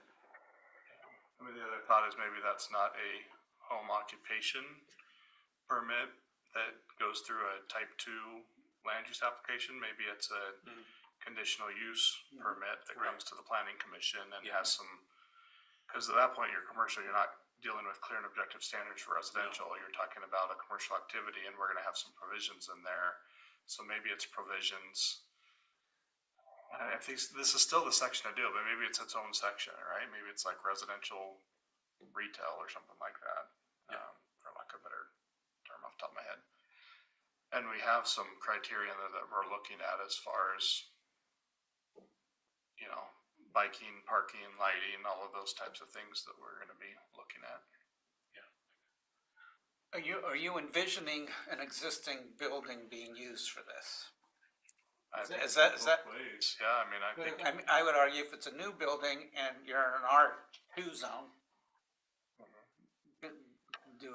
you can do business on the ground floor, put the residents upstairs and, okay. Yeah. So it's conforming, just happens to be a business sitting in the middle of a residential area, or am I barking up the wrong tree here? Can I put a commercial business on the ground floor of a building in an R2 zone? Based on what we're proposing, I guess that's really the question. I'm not sure. You can today with the home occupation. Absolutely you can. That could be your CBD. Based on the new code that we're developing, Well, we haven't really changed this home occupation requirement yet, so yes, you still could. You just have to meet the home occupation requirements. You have to get approval from the city for that home occupation. There's standards for noise and dust and vibration and lighting and signage and parking and all of those things, number of people coming and going. So there's some provisions, as long as you're not breaking any of those, then you're good. You still have, somebody has to still be living there. Yes, it's, You yeah, can't just, the whole house can't turn into. yeah, it's home occupation, yeah. But there's, I mean, if you want to get technical, not that technical, it doesn't have to be the owner of the downstairs business that's residing up above. You could rent out your home occupation. And people can always come and to the planning commission to convert to a commercial use. You know, change the zoning, say, here's this plan, I wanna build this building, this is all the layout, this is everything. Yeah, yeah, you wouldn't change the zoning. I mean, then you could even like spot zoning where you're saying this lot's gonna change the zoning because of my intended use. So what you're Well, really talking about is within within our current residential zone, we allow for home occupations, or we allow for this type of commercial development with a, Well, but if somebody, let's say somebody was adjacent to commercial, like we split blocks, some between residential and commercial. If they wanted to convert that residential to a commercial, they could make an application to do that, right? sure, yeah.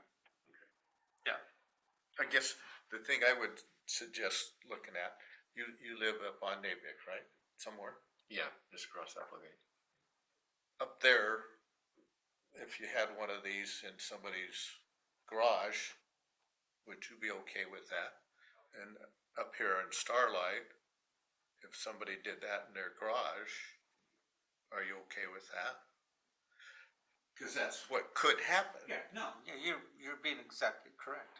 Yeah, so, I'm not picking on you guys, but just, well, right now it would allow for that garage, again, with building code requirements, which is separate.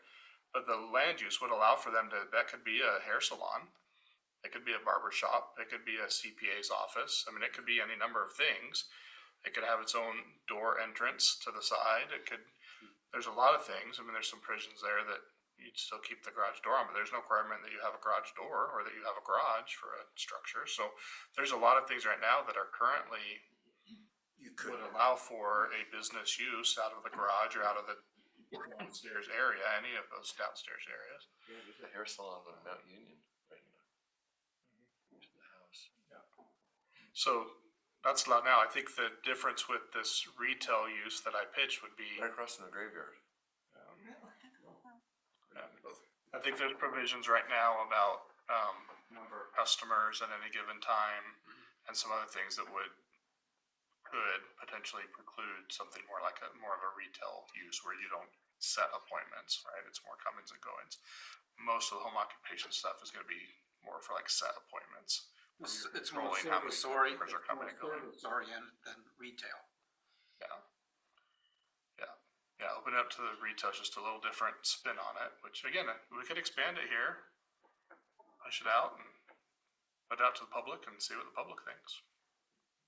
You know, if it's truly a retail, outlet of some kind in downtown area would make more sense, cause if you did that in Starlight, you're not gonna get enough business. Well, yeah.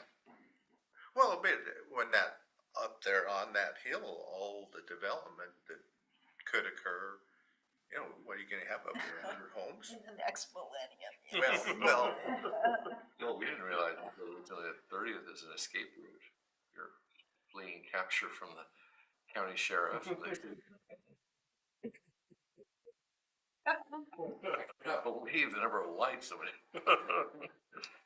Apparently it's not a very good escape. Well, they had a drone. I kept figuring, where's lighting up the treetops? oh, really? And then Drone, yeah. I read about it the next day, and it was a drone. Drone spotted the guy. Oh, okay.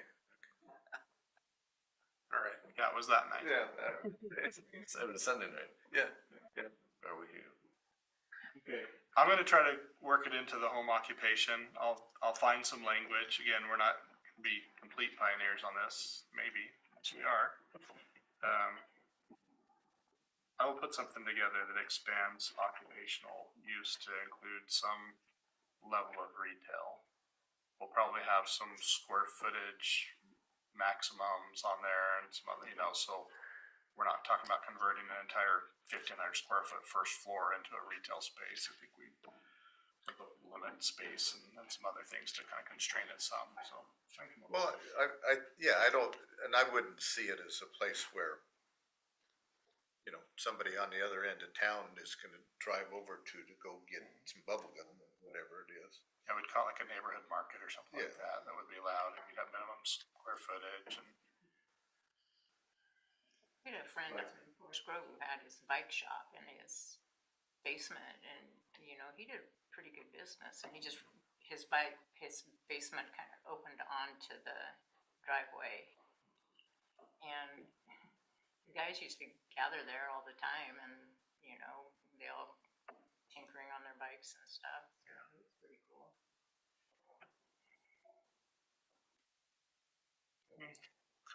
I'm not too worried about 23130. We've got a lot of provisions in there already, so I'll just kind of compare, but we've got that pretty well handled, but I will look at the model code a little bit closer and just make sure. There. What are thermal envelope requirements? It's the energy code Oh, okay, having to do with thanks. heat loss. Yeah, it's state building code. Mobile home and manufactured dwelling parks. Questions on any of those?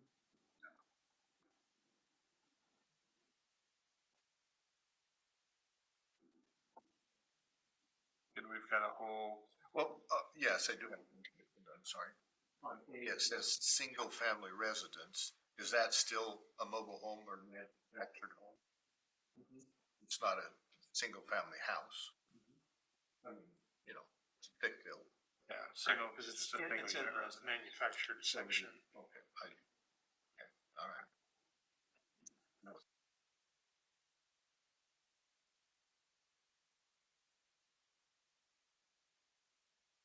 We do push the perimeter landscaping there. If you're establishing an actual park, there is a perimeter fencing requirement there.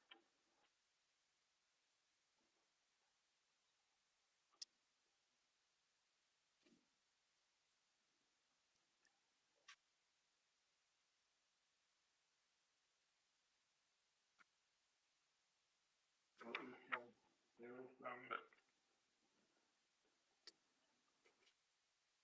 Do we allow manufactured homes on single-family lots? We have to. We have to. state law does, there's some HOAs that will get them, but those HOA rules are getting challenged in courts now too. Or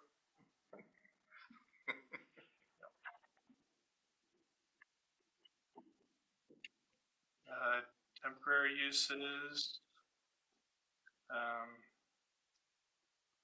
I'm going to add some language into our code for seasonal and special events. Excuse me, under temporary uses, that's outside of our seasonal and special events, that would allow for food carts. Right now, the only way that we allowed food carts is under seasonal and special events, so 30 days, and then apply for another 30 days, and then apply for another 30 days, and indefinitely. Most food cart operators that we've pitched that to have not been interested at all in coming to Philomath and maybe being here for 30 days. Because it takes a little bit just to get set up, and there's an opportunity cost where they could be and get established for a while and get them more long term. So I've got the language. It's not going to be under seasonal and special events. It'll just be under the temporary uses. But is this temporary uses in all zones or just residential zones? So I read this as being residential zones only. you're right. Sorry. So I spoke a little bit. I was talking about the commercial ones, but this is in residential zones. You're right. I agree with what you're talking about doing in commercial. So we do allow all those different things in residential?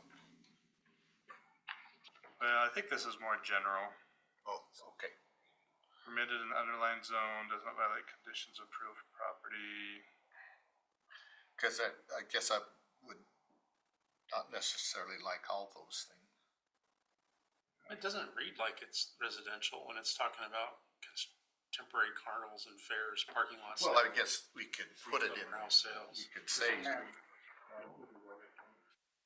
It's just 2.3, 2.3 whatever's all been residential up till now. That's that's the only reason, because the next section will also be dwellings. So, There's a couple of special use standards in this section. We'll get to another couple that are very much commercial oriented that I don't. Special use standard. It's, at Corvallis downtown where they have various food carts and common fields. Common fields. Do you know who owns that land? Is the land rented to the? Yeah, so and our code allows for that type of setup, which is when people come to me with a food cart and I say, are you establishing a food court or you just want a place to park your cart? Those are two different things. So it's got a private owner and they own the lot and then they lease out, they sublease that space or they charge rent space or whatever to the food trucks to be there. But the property owner is paying property taxes, they're responsible for the infrastructure that's there, and sewer bill. I mean, there's a structure that's there that's more permanent and then it's got food carts out on. So yeah, I mean, that type of development, our code does allow for and would encourage that type of development. Just to have a food cart that comes and parks on a vacant lot, we don't have any provisions for that type of temporary use. We've got plenty of language in our current code about temporary sales offices, model homes, that sort of bit, so I'm less concerned about that. We get to temporary buildings, trailers, kiosks, and other structures. We don't have anything in our code as much. what would you use a temporary kiosk for? I don't know, it's a weird one. I guess if it was, I would liken it to like a sales office, I guess, if you had some type of a, Okay, on the, Kiosk, with the but, bills off. It kind of makes me think of up on Starlight, that real estate trailer. Mhm. Where It's hideous. Yeah, it's yeah. been there for Years. as long as. Tim doesn't see it anymore. no, I look at the old Google Maps, and it was sitting on the lot I currently own for quite a while. If you go back to the Google Maps, that's where it was sitting. And those- Yeah, I don't see it anymore. And they get permission for those. Typically, they get the initial permission to a temporary building.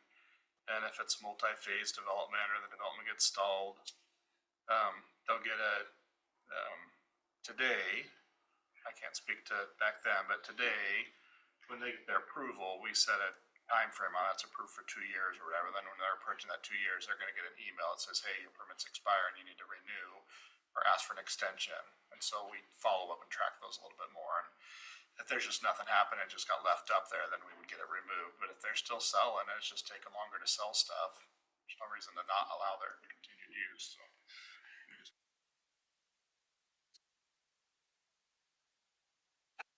So nobody's ever there. Oh, I've seen cars parked there before. Yeah, but not recently. It's been dead quiet for But at no, you're least a right. year now. Yeah, I don't know what the time frame is. Because all the dirt that came out of that site is across the street from me now, and that's been there since before we started. If you shoot me an email, I can pull the permit, see when it got issued and what the time frame set on was, but typically I'll set those, I've been setting those for like 2 years. If it's a sales office, real estate sales office, I set them for 2 years and I just, It's really a construction trailer. Yeah, it's not really It's not- providing a function, you know, it's not No. like somebody's walking by and saying, yeah, this is a really great place, I might wanna buy this lot, knock, knock, knock, and go in, there's nobody there. Well, there's no lots, obviously. There's no lots that it is obvious that they are for sale, vacant lots in Starlight Summit right now. No, There is none. there's, A lot for sale. Is it the one with the sign that's falling off? Yeah. It's been that way now for over a year and a half too. Yeah. Well, it's been Okay. on the market that long.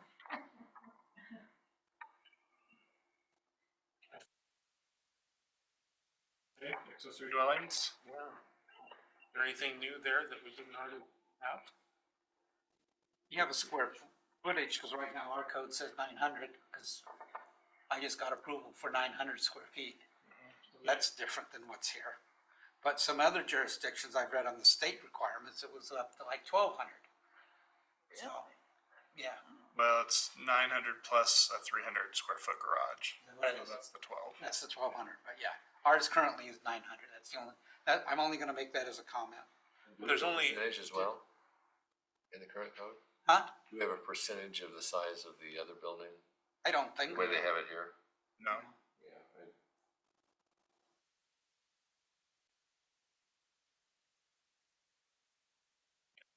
check that, cause I don't remember that language being in the new state code, but it, Yeah, Right.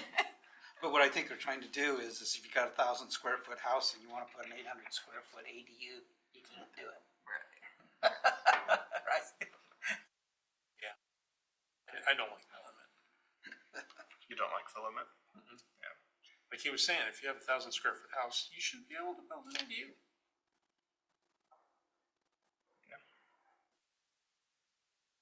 But any size? Well, these model numbers, 600, 800, if you have 1,000 square foot house, you could only, at 40%, it would limit you to 400 square 400, foot yeah. house, and that's not much of a house. Yeah, I just had, my note was why have a I, percentage? I don't see any reason for it.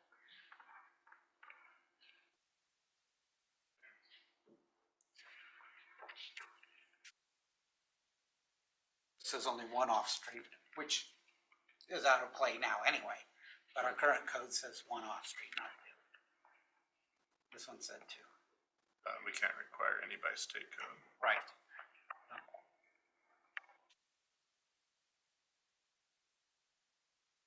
We do have accessory dwelling can't be taller than the primary.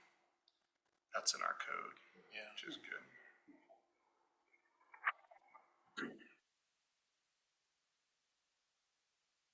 And frankly, I kinda like the construction materials being similar as well. I like that too. And I hate to be overly prescriptive, but it's like, should, yeah, Yeah, if you had a main house that had a composite roof on it, you're not gonna put a metal roof on this. That's dissimilar materials.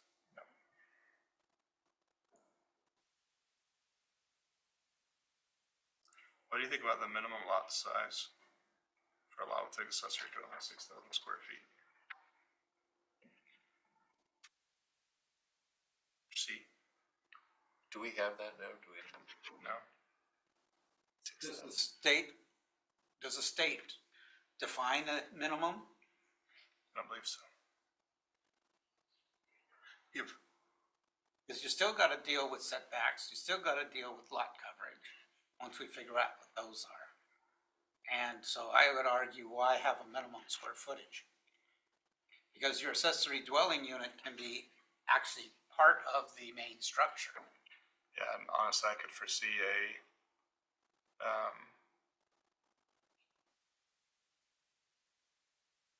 get too fancy pants here, but I could foresee a townhouse with rear access accessibility with a garage in the back, and that garage gets converted to an ADU.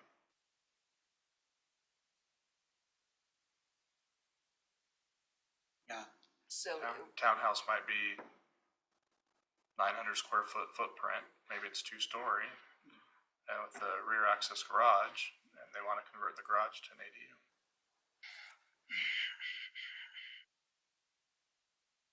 Only on 3,000 square feet or 2,000 square foot lot. I see what you're saying. well then, do things become too dense? I mean, you get- In Oregon, there's no such word as two. But yes, that's the question is, that's the intent of this, right? Is if you only allow ADUs on 6,000 square foot or larger, then you're going to limit how dense everything is in that neighborhood. Yeah. Well, I mean, you start out by doing that, by what you put on there in the first building. Yeah, but You don't want more than X. And then No. if you wanna put more on it, Any ADU can't exceed the lot coverage maximum, right? Correct. So to me, that's the limit that makes sense. It's just maximum lot coverage. yeah, but his example, there is no additional lot coverage. Right, so I'm fine with his example. Oh, you're fine with this example, okay. Yeah. The ADU, I don't or think the, that's the appropriate. state code, Why not? does it allow ADUs as studio unit? Can the ADU be a studio? Yeah. Yeah. A bathroom and one room. Mhm. Okay. What's the concern about having a townhouse? No, because you've already, the townhouse itself is by definition more dense housing. Mhm. And so if people start converting garages to ADUs, so where's their car gonna go? Somewhere on the street where there's no room. Well, they don't even have a car, right? Yeah, That's the, so, I just think it, I don't think it's a good idea. my kids living in Seattle, a very small footprint house, 3-story, ground floor entry with a garage and 1 bedroom downstairs, and then living space and bathroom on the middle floor, and then 2 bedrooms and 2 bathrooms on the top floor. And they've had like 3 separate groups living in there. And so to me, a townhouse could be that configuration where you've got somebody owning that whole thing and they can just convert the entire ground floor to an ADU with a stair up to their living space and then their bedrooms above. So to me, that's, reasonable. I mean, it's still more ample and more breathing space than living in a multifamily apartment building. I guess I look at it that an ADU is just an additional dwelling unit, and whether it's attached or detached, it's still an accessory dwelling unit. So if the size of your lot allows for more than one dwelling unit, then whether we're calling it a duplex or we're calling it an ADU, it's 2 dwelling units. Right. And within the R2, if you're allowed, I guess in the R2, say we're in the R2 and we're doing the townhomes, so you're allowed townhomes, what do we say, 1,500 or 2,000 square feet? The 2,000 square foot for the townhouse. We say minimum of 1,500, maximum of 5,000 right now. So you got a 1,500 square foot lot with your townhouse on it, a garage in the back for access. That lot allows you for a single unit of residential dwelling. If you were to come to the city and say, I want to convert my townhouse into a duplex, we wouldn't allow you to put a duplex on there because you need more than 2,000 square foot for a duplex, which is 2 units. So similarly, why would we allow you to do a ADU, which is essentially a duplex from 1 unit to 2 units? 2, if you want a duplex, you need to have whatever the duplex is on there, and you got the table. The duplex in the R2 is closer to 4 to 10,000. 4,000 square feet. so actually you couldn't do the idea you had. No. No, So to play devil's advocate, converting that townhouse to a duplex doesn't affect, other than the additional traffic and parking or whatever, it doesn't change the architectural character of the neighborhood at all. No. There's no additional construction outside of the existing footprint of the house. But you've got 2 dwelling units in 2,000 square foot, where otherwise you would only get 2 dwelling units in 4,000 square foot. So you've doubled the density. Because the code doesn't allow for townhomes on 1,000 square foot.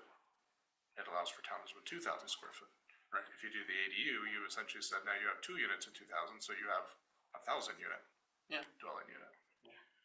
Just twice as much, so it is gonna have a potential, so yeah, I mean, I try to look at ADUs as an additional dwelling unit, which is what they are. They're not just accessory, they're an additional dwelling unit. So what is the impact on that neighborhood if you're gonna allow the ADUs? It shouldn't be any more dense than what it would be allowed if you were gonna add another dwelling unit, be it from a duplex or a triplex or whatever. So if you're in the triplex, and I think the way we're on that code, if you're state code, just to back up, state code only requires you to allow ADUs onto single unit residential. There is no requirement from the state that says if you have a duplex, you have to allow for them to add an ADU. What our code says is if you have a duplex, fine. You wanna add a ADU, it's not, we don't let you because you're in a duplex, it's what's your total lot size and what's your lot coverage. And if you have room based on the size of your lot for 3 units, or you have room based on the size of your building that you've got more lot coverage that you can add an ADU and not exceed your lot coverage, then that's fine. You can go up to 3 dwelling units on this property. And whether you call it an ADU or you call it a third unit, and now it's a triplex unit, is kind of irrelevant. But our code I feel like our code should treat it the same. That we shouldn't allow for a higher density for an ADU just because we're calling it an ADU instead of a third dwelling unit. Well, how do you allow for, or do you allow for someone to rent a room in a house or a condo? Or Yeah, you can't preclude that. Yeah, I mean, HOAs can try to do that, but there's no precluding it. yeah, But But I would- converting a garage into a living space, absolutely, you can control that. yes. And But I would think you we let- should. I think that becomes a safety issue Right. too. But if you convert the garage and then you just rent it out to somebody, it's still not an ADU because it doesn't have, I mean, we wouldn't allow a garage conversion to include a bathroom and a kitchen and everything else, right? It would be, Well, but what if it's the unit that I was describing where on the ground floor, there's already a bedroom and a bathroom and a garage? You convert that garage into a open kitchen, tiny little yeah. room. So we run into this on the building code side is what constitutes an actual living space, right? And the state has gotta have independent bathroom, independent kitchen. And there's a minimum square footage requirement, is there not? No, I've gone hunting. It's independent living, so independent bathroom, independent kitchen, independent sleeping quarters. That constitutes a dwelling unit. So, then is a hot pad a kitchen? Is a microwave and a hot pad a kitchen? I've been in those units. Is a microwave, a hot pad, and a sink a kitchen? Is a sink a kitchen? So then you start splitting hairs a little bit. Isn't there a lot of applications where it is the sink that defines a kitchen? With or without a garbage disposal, yes. Splitting hairs a little bit. But yes, that's one of the things that are considered. And it's pretty obvious when somebody's trying to establish an accessory, an addition, an independent dwelling situation.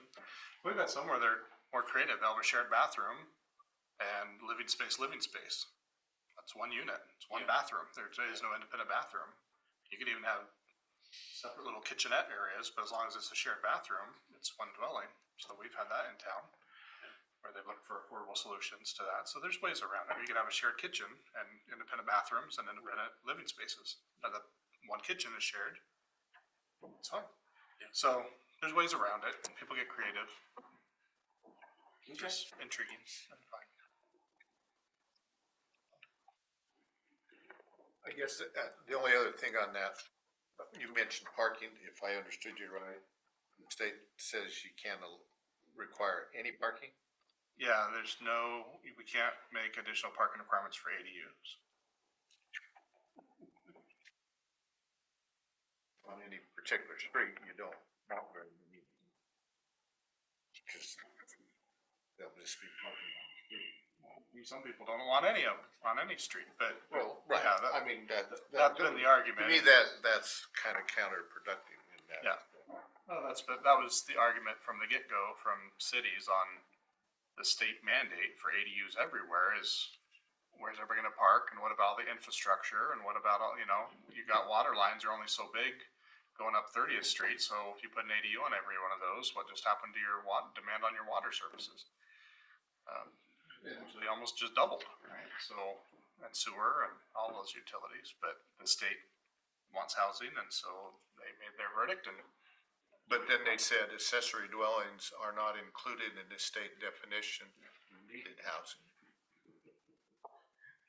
right. Okay, I think I have what I have on the accessory. I'm gonna double check on the, that lot size, cause I don't know that that's mandated by the state. I think that we just added that in there.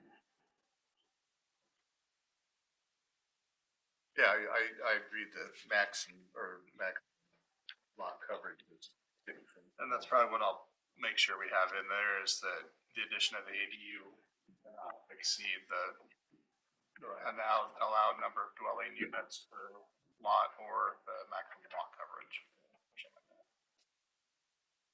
Okay, bed and breakfast inns.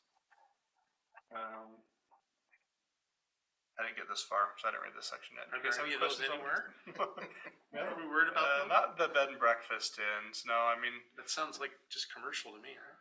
yeah, I mean, you might equate this to your, I think the common term would be more your Airbnbs or your short-term stay rental properties. We do have a few of those sprinkled in, not a lot. But a bed and breakfast is. Bed and breakfast is different, yeah, it's different. I mean, this is written like a bed and breakfast, Yes. which to me would be just a conditional use that they'd have to.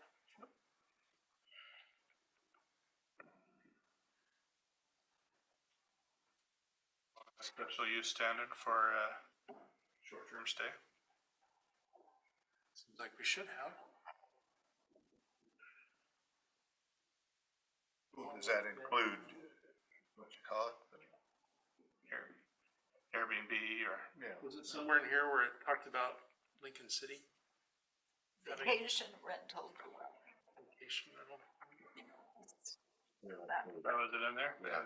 I didn't get that far. Yep, there it is. So after the bed and breakfast, none of this has any model code language. It just a discussion of Yeah, just some of the look at it. issues around and under vacation rental dwelling. It says, go look at Lincoln City. Right, so cottage housing we've talked about already, we've got that language in, I think you guys have seen it, the micro generation facilities.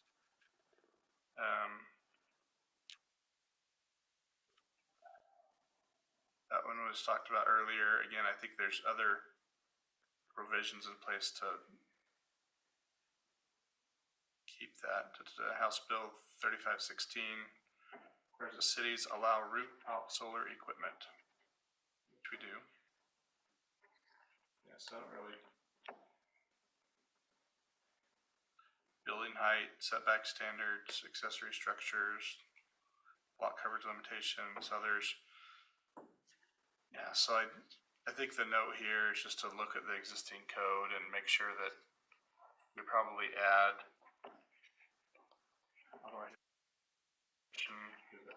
Could be not just electricity, could be a lot of things, but But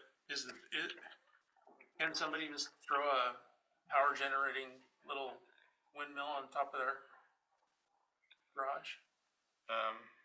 yeah, if it's not, Big old metal, old fashioned one that goes clanky, clanky, clanky. Yeah, no one blows. you got noise ordinances, you've got height regulations in the residential, you've got some other things in place, but we've got a few of those sky-high radio towers in town that have never been permitted that I know of. They just, Oh, ham radio? yeah, the ham radio antennas, some of those things are 30, 40 feet in the air.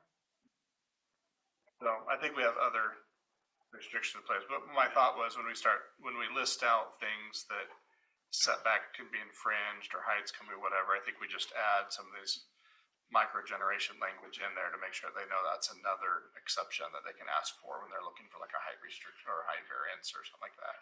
So I think we just add some of that language into parts of our code that are looking for setback or other types of variances. I don't know that we need a full section on here's what's allowed. Would that be conditional use? Or do you think you can meet it all? I don't even know what this stuff would be, so. Yeah, I don't think it's conditional use. I think it's just looking for, I mean, it's outright.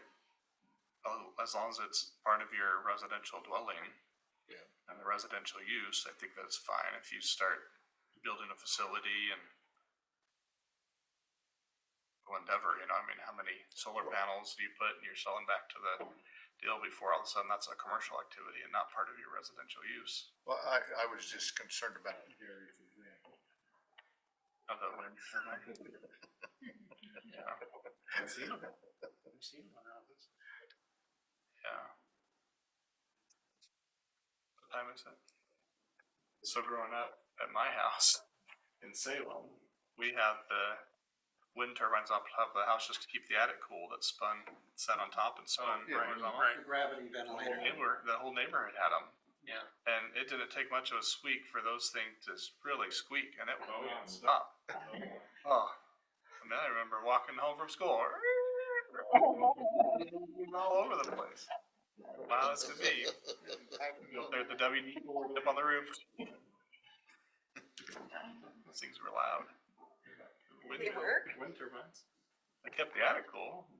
Kept me awake at night. Yeah, they worked. All right, parks and open spaces.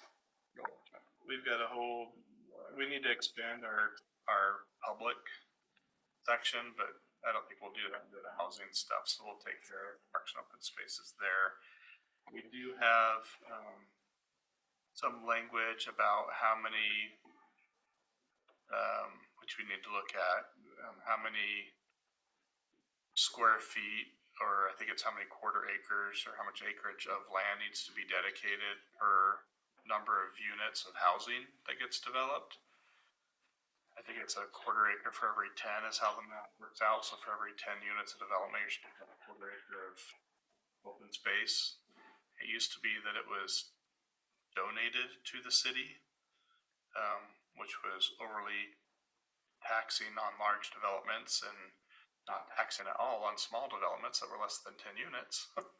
And so we changed how we calculate our park STC, or system development charge, and just started collecting a higher fee from every development, residential development, so that we could purchase property from developers when they came in. So when that large development came in and had a requirement for 3 acres of open space, the city would use SDCs collected from all residential development to purchase that land at a good rate and be able to have money for improvements and things. It's a lot more equitable than what we've been doing, which is all the large development pay for all of the parks and equipment, and all the small developers that may be building just as many units, they just build them one at a time. Yeah. Don't pay anything. So we need to update that section of our code, but I haven't looked at it yet. Don't have a good feel. I'll have to do some looking. I don't have a good feel on what amount of open space is sufficient, but I don't think it should be based on number of dwelling units only. Some other variables in there, like how many acres of development, how many acres of open space. Yeah. Just be part of the equation, so we gotta figure out an equation that makes sense. Okay. So I'll look at vacation rental dwellings, again, we'll look through, what did it say, Lincoln City? Lincoln City. Take a look there. What's allowed in Philomath now? We do we treat it like a home, we use the home occupation permit for it. So it's a little different because you don't have a real residential use there. It's essentially a commercial use in a residential district, but we treat it like a home occupation. So we've done that. The main one in town on Main Street's commercial use. So that one's fine, but the couple we have in residential neighborhoods, we've just had to do a home occupation, and it gives, you know, the home occupation application has criteria about coming and going and number of parking and delivery and all that kind of stuff. So they're fairly minimal impact. I think where they get a bad rap is in your more touristy areas where you've got several of them, and it's Yeah. the partying at night and all the police calls that go out and all that stuff, and becomes a burden on the city, it's not just a nuisance to the residents, it's a burden on the city to have to be complaining to the noise complaints, the littering, all that kind of stuff that goes on when. I guess I would suspect, I mean, I don't know of any in town, but I would suspect people may do that and not even think about calling the city Yeah, at this point. But I don't know. yeah. We have our transit lodging tax in place now that we do through Department of Revenue, so if they are registered through Venmo or Oh, not Venmo, that's the other, VRBO, yeah. They're through VRBO or Airbnb or any of those third parties. They'll be captured and Oh, okay. we don't necessarily know who they are on a Oh. land use standpoint at that point, but they're at least Okay. paying the TLT, but they wouldn't have any type of land use approval still. The only way we would know is if they were direct and contacted us and let us know. Or if you look for one in Fulham. Or if we audited Find them, it. yeah, if we found them and audited them and said, hey, Yeah. I'd like to come stay at your Airbnb and talk to you about our transit lodging tax and land use approval process. Well, if I ever have family come in and we need to do something like that, I'll let you know.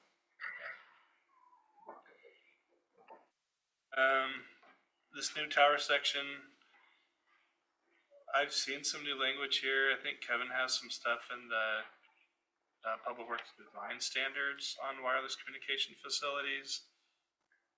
I honestly have to do a harder look at our development code on what goes in there. I think we just have our height restrictions. I can tell you the city's putting in a couple new poles in residential neighborhoods so that we can do our utility water billing collection service without having to have the guys go out and drive around for hours and collect data. And Public Works go through any land use process. So, So they do like monitoring stations now? this is a telephone pole with an antenna on top of it. And each of the utility meters has a transmitter, and so it transmits and gets collected by the tower, and then the tower pushes a signal to us here at City Hall. So we can have instantaneous feedback on who's using water. So you know that I'm watering. It really helps with water leaks. I mean, right now, at the end of the month, we can get the bill and be like, holy smokes, they have a really, really high bill. They must have a leak. Which is great for being able to notify people and say, hey, your utility bills, you know, your water bill's $300 higher this year. You might want to get that looked at. But this will be nice because we can flag it, you know, within a day. If we see a really? spiked increase in a day, Oh. then we can turn on auto notifications where it'll say, we've seen a spike in your water. Yeah, if your Yeah, water's it running is full days, bore so. for 24 hours, Yeah. something's wrong. You get an email or a text from the Yeah, city yeah. through the program, not staff. Like the program will shoot an email out to the contact. So how tall are the poles? Oh. Standard telephone pole? There. I have to look again. I think that. I don't.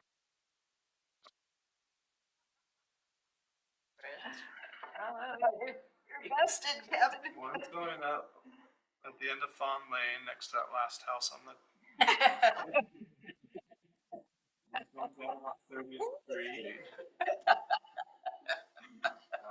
I honestly have to look. One's on top of the water tower up there. No, I approved those quite a while. I have to think about them. It's substantial to a telephone pole. I mean, they're not like 70-foot towers. They're a telephone pole, but the antenna exceeds up another 10 feet, I think, above them. It's just a little whip antenna goes up. So Shoot, I was gonna put Gary's with. Camouflage it with some branches coming off of it or something. Okay, well, I have seconds more. And not, Okay, a- well, thank you. not a whole lot going on quite a bit going on the activity report. The applications coming in. Next meeting, we'll have a application for the annexation and zone change. What's the density of that? I've looked at the package, but I don't remember seeing what that density was turning into. Right now- Just as a balance, we understand what we do, if we do R3 on that. Well, yeah, so the current future zoning, it's set for medium density residential. Right, but that's not what they're Requesting to come proposing. in at R3 is what they wanna come in at. Yeah, So we have to use today's development standards, not what we're looking Right. at proposing at some point in the future. So it'll be a little tricky for the commission to go back to what's required today. And the way that we always look at that is it's my job to say what's the most intense use of the property. right. You'll see that they've prepared a conceptual, of what could be developed there. That's nice. It's not helpful, right? I'm gonna look at what's the highest density that could be on that property. So So, what's the use that would take for water and sewer and traffic patterns? Is that over the hill? It's just before the hill, just at the crest of it. Oh. Acres on the backside. I think it's right at that first crest. Maybe it is on the That's where the On the sign right. is at, Is it on the east side? Yeah, east side. on the east side. where you The see sign the, just went up in the last 3 or 4 days, the new sign. yeah, you see the turkey in there all the time. You're talking about birds or other Yeah, things? birds, yes, ma'am. Once in a while, deer.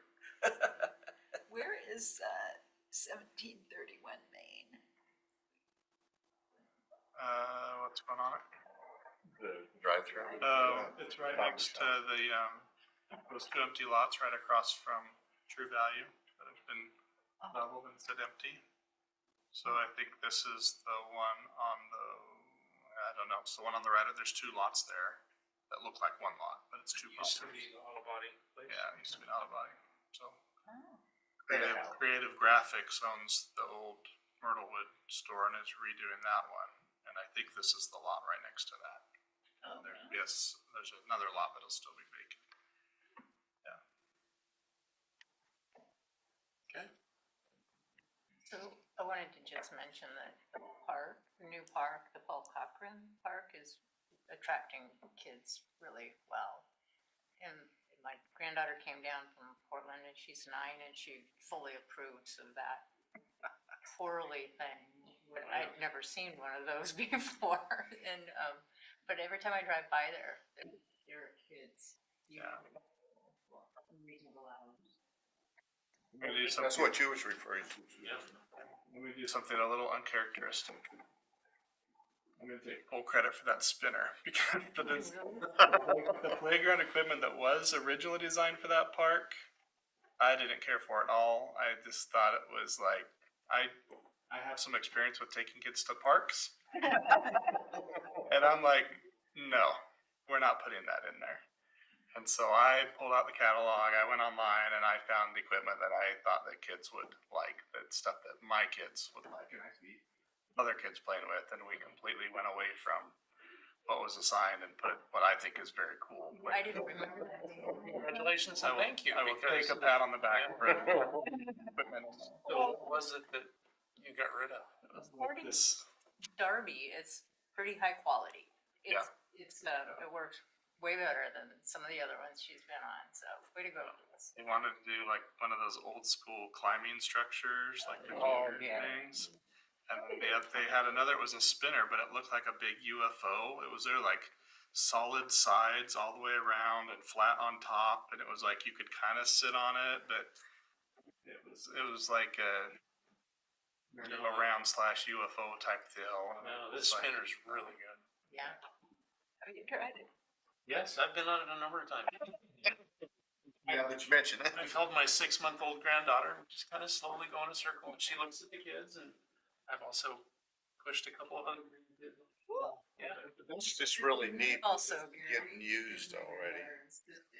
Yes, So, Yeah, it's fine. were all the expenses for the park covered through grants?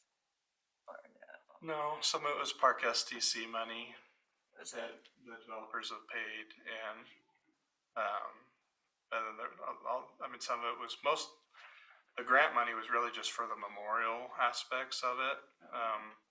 But the rest of that was just park funding and STC funds that we've raised over the years. it really is the best park in the city. It's Really cool. And the fact that it's memorial and park together, it kind of works by the way they've designed it. They're separate but compatible spaces. yeah. Well, I remember because someone objected to that and they said, well, is someone who's coming here to remember, are these kids gonna drive them crazy? It's like, no. If it was a skate park, maybe, but it's not. It's a kid park. It's younger kids, so they're usually parents Yeah. somewhere. We took a lot of time in coming up with a good design that was gonna work well, but I was pretty emphatic that this needed to be a neighborhood park, and I've argued that for the 10 years I've been here, is that northern neighborhood, you can't get across the highway easily, especially if you're under 4 foot tall. Yep. Right? You're not crossing the highway to go to the schools or to City Park or to Mary's River Park or any of the other parks. So if you're on that north area of town, we just didn't require parks back in the day when we developed properties, and now we do. And so, when I first got word that somebody was wanting to donate some property, I jumped right on it, and Board actually went door to door in that neighborhood and canvassed and talked to the neighborhood about what types of amenities would you like to see in a park, and what types of amenities would you like to see in a memorial, a veterans memorial. And they talked to all of the neighborhood, and then we went out with a community-wide survey just on what people would like to see in a memorial one. We didn't ask everybody in the town what they want to see in a neighborhood park. We asked the neighborhood what they want to see in the neighborhood park. And so it's very much reflective of what the neighborhood said that they wanted. We're actually still working on a kiosk or a pavilion that will go there, a covered picnic shelter.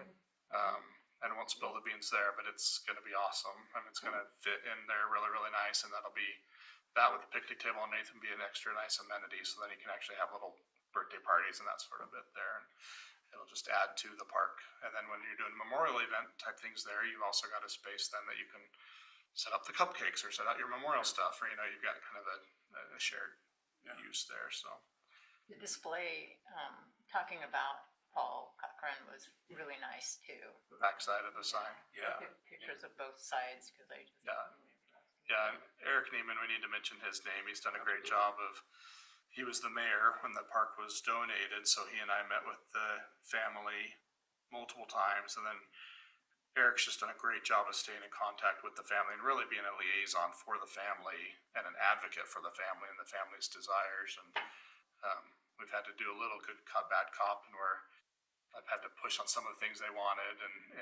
there's negotiations and all of that, but I do just want to commend Eric Neiman publicly. He's done a great job of helping that park get realized, and I think it's something the family can be proud of. And I'm just excited. We're waiting for the memorial monuments of granite that we ordered for the actual memorial slabs that we get placed on those little concrete blocks that are there now. So when those come in, that's when we want to actually dedicate the park and do a whole ribbon cutting and things. So So we'll put names of, it won't be individual names. They'll be more general. So it'll be for, all Philomath area veterans that have served, and it'll have the emblems of the 6 branches of the military. And so it'll be a little more generic and more encompassing, and it won't bog us down on forgetting somebody or, who's in and who's not and all that kind of stuff. So Oh, so it won't mention every different name. it won't do individual names, no. And, the Scout Lodge has a really nice memorial there, and they do individuals, and we didn't want to take away from what they were doing, so this will just be more general. But those will be nice. So hopefully this fall, our granite will get in and get carved out and get installed, and then we'll do the official groundbreaking of the park. But it is heartwarming to see those parks get used. And I like the fact that the memorial's close to the road because it keeps the kids well away from college. Yeah, that's a good. Yep, and you're a little bit older folks that tend to be going there for the memorial, don't have to walk so far to the back of the park to get the memorial.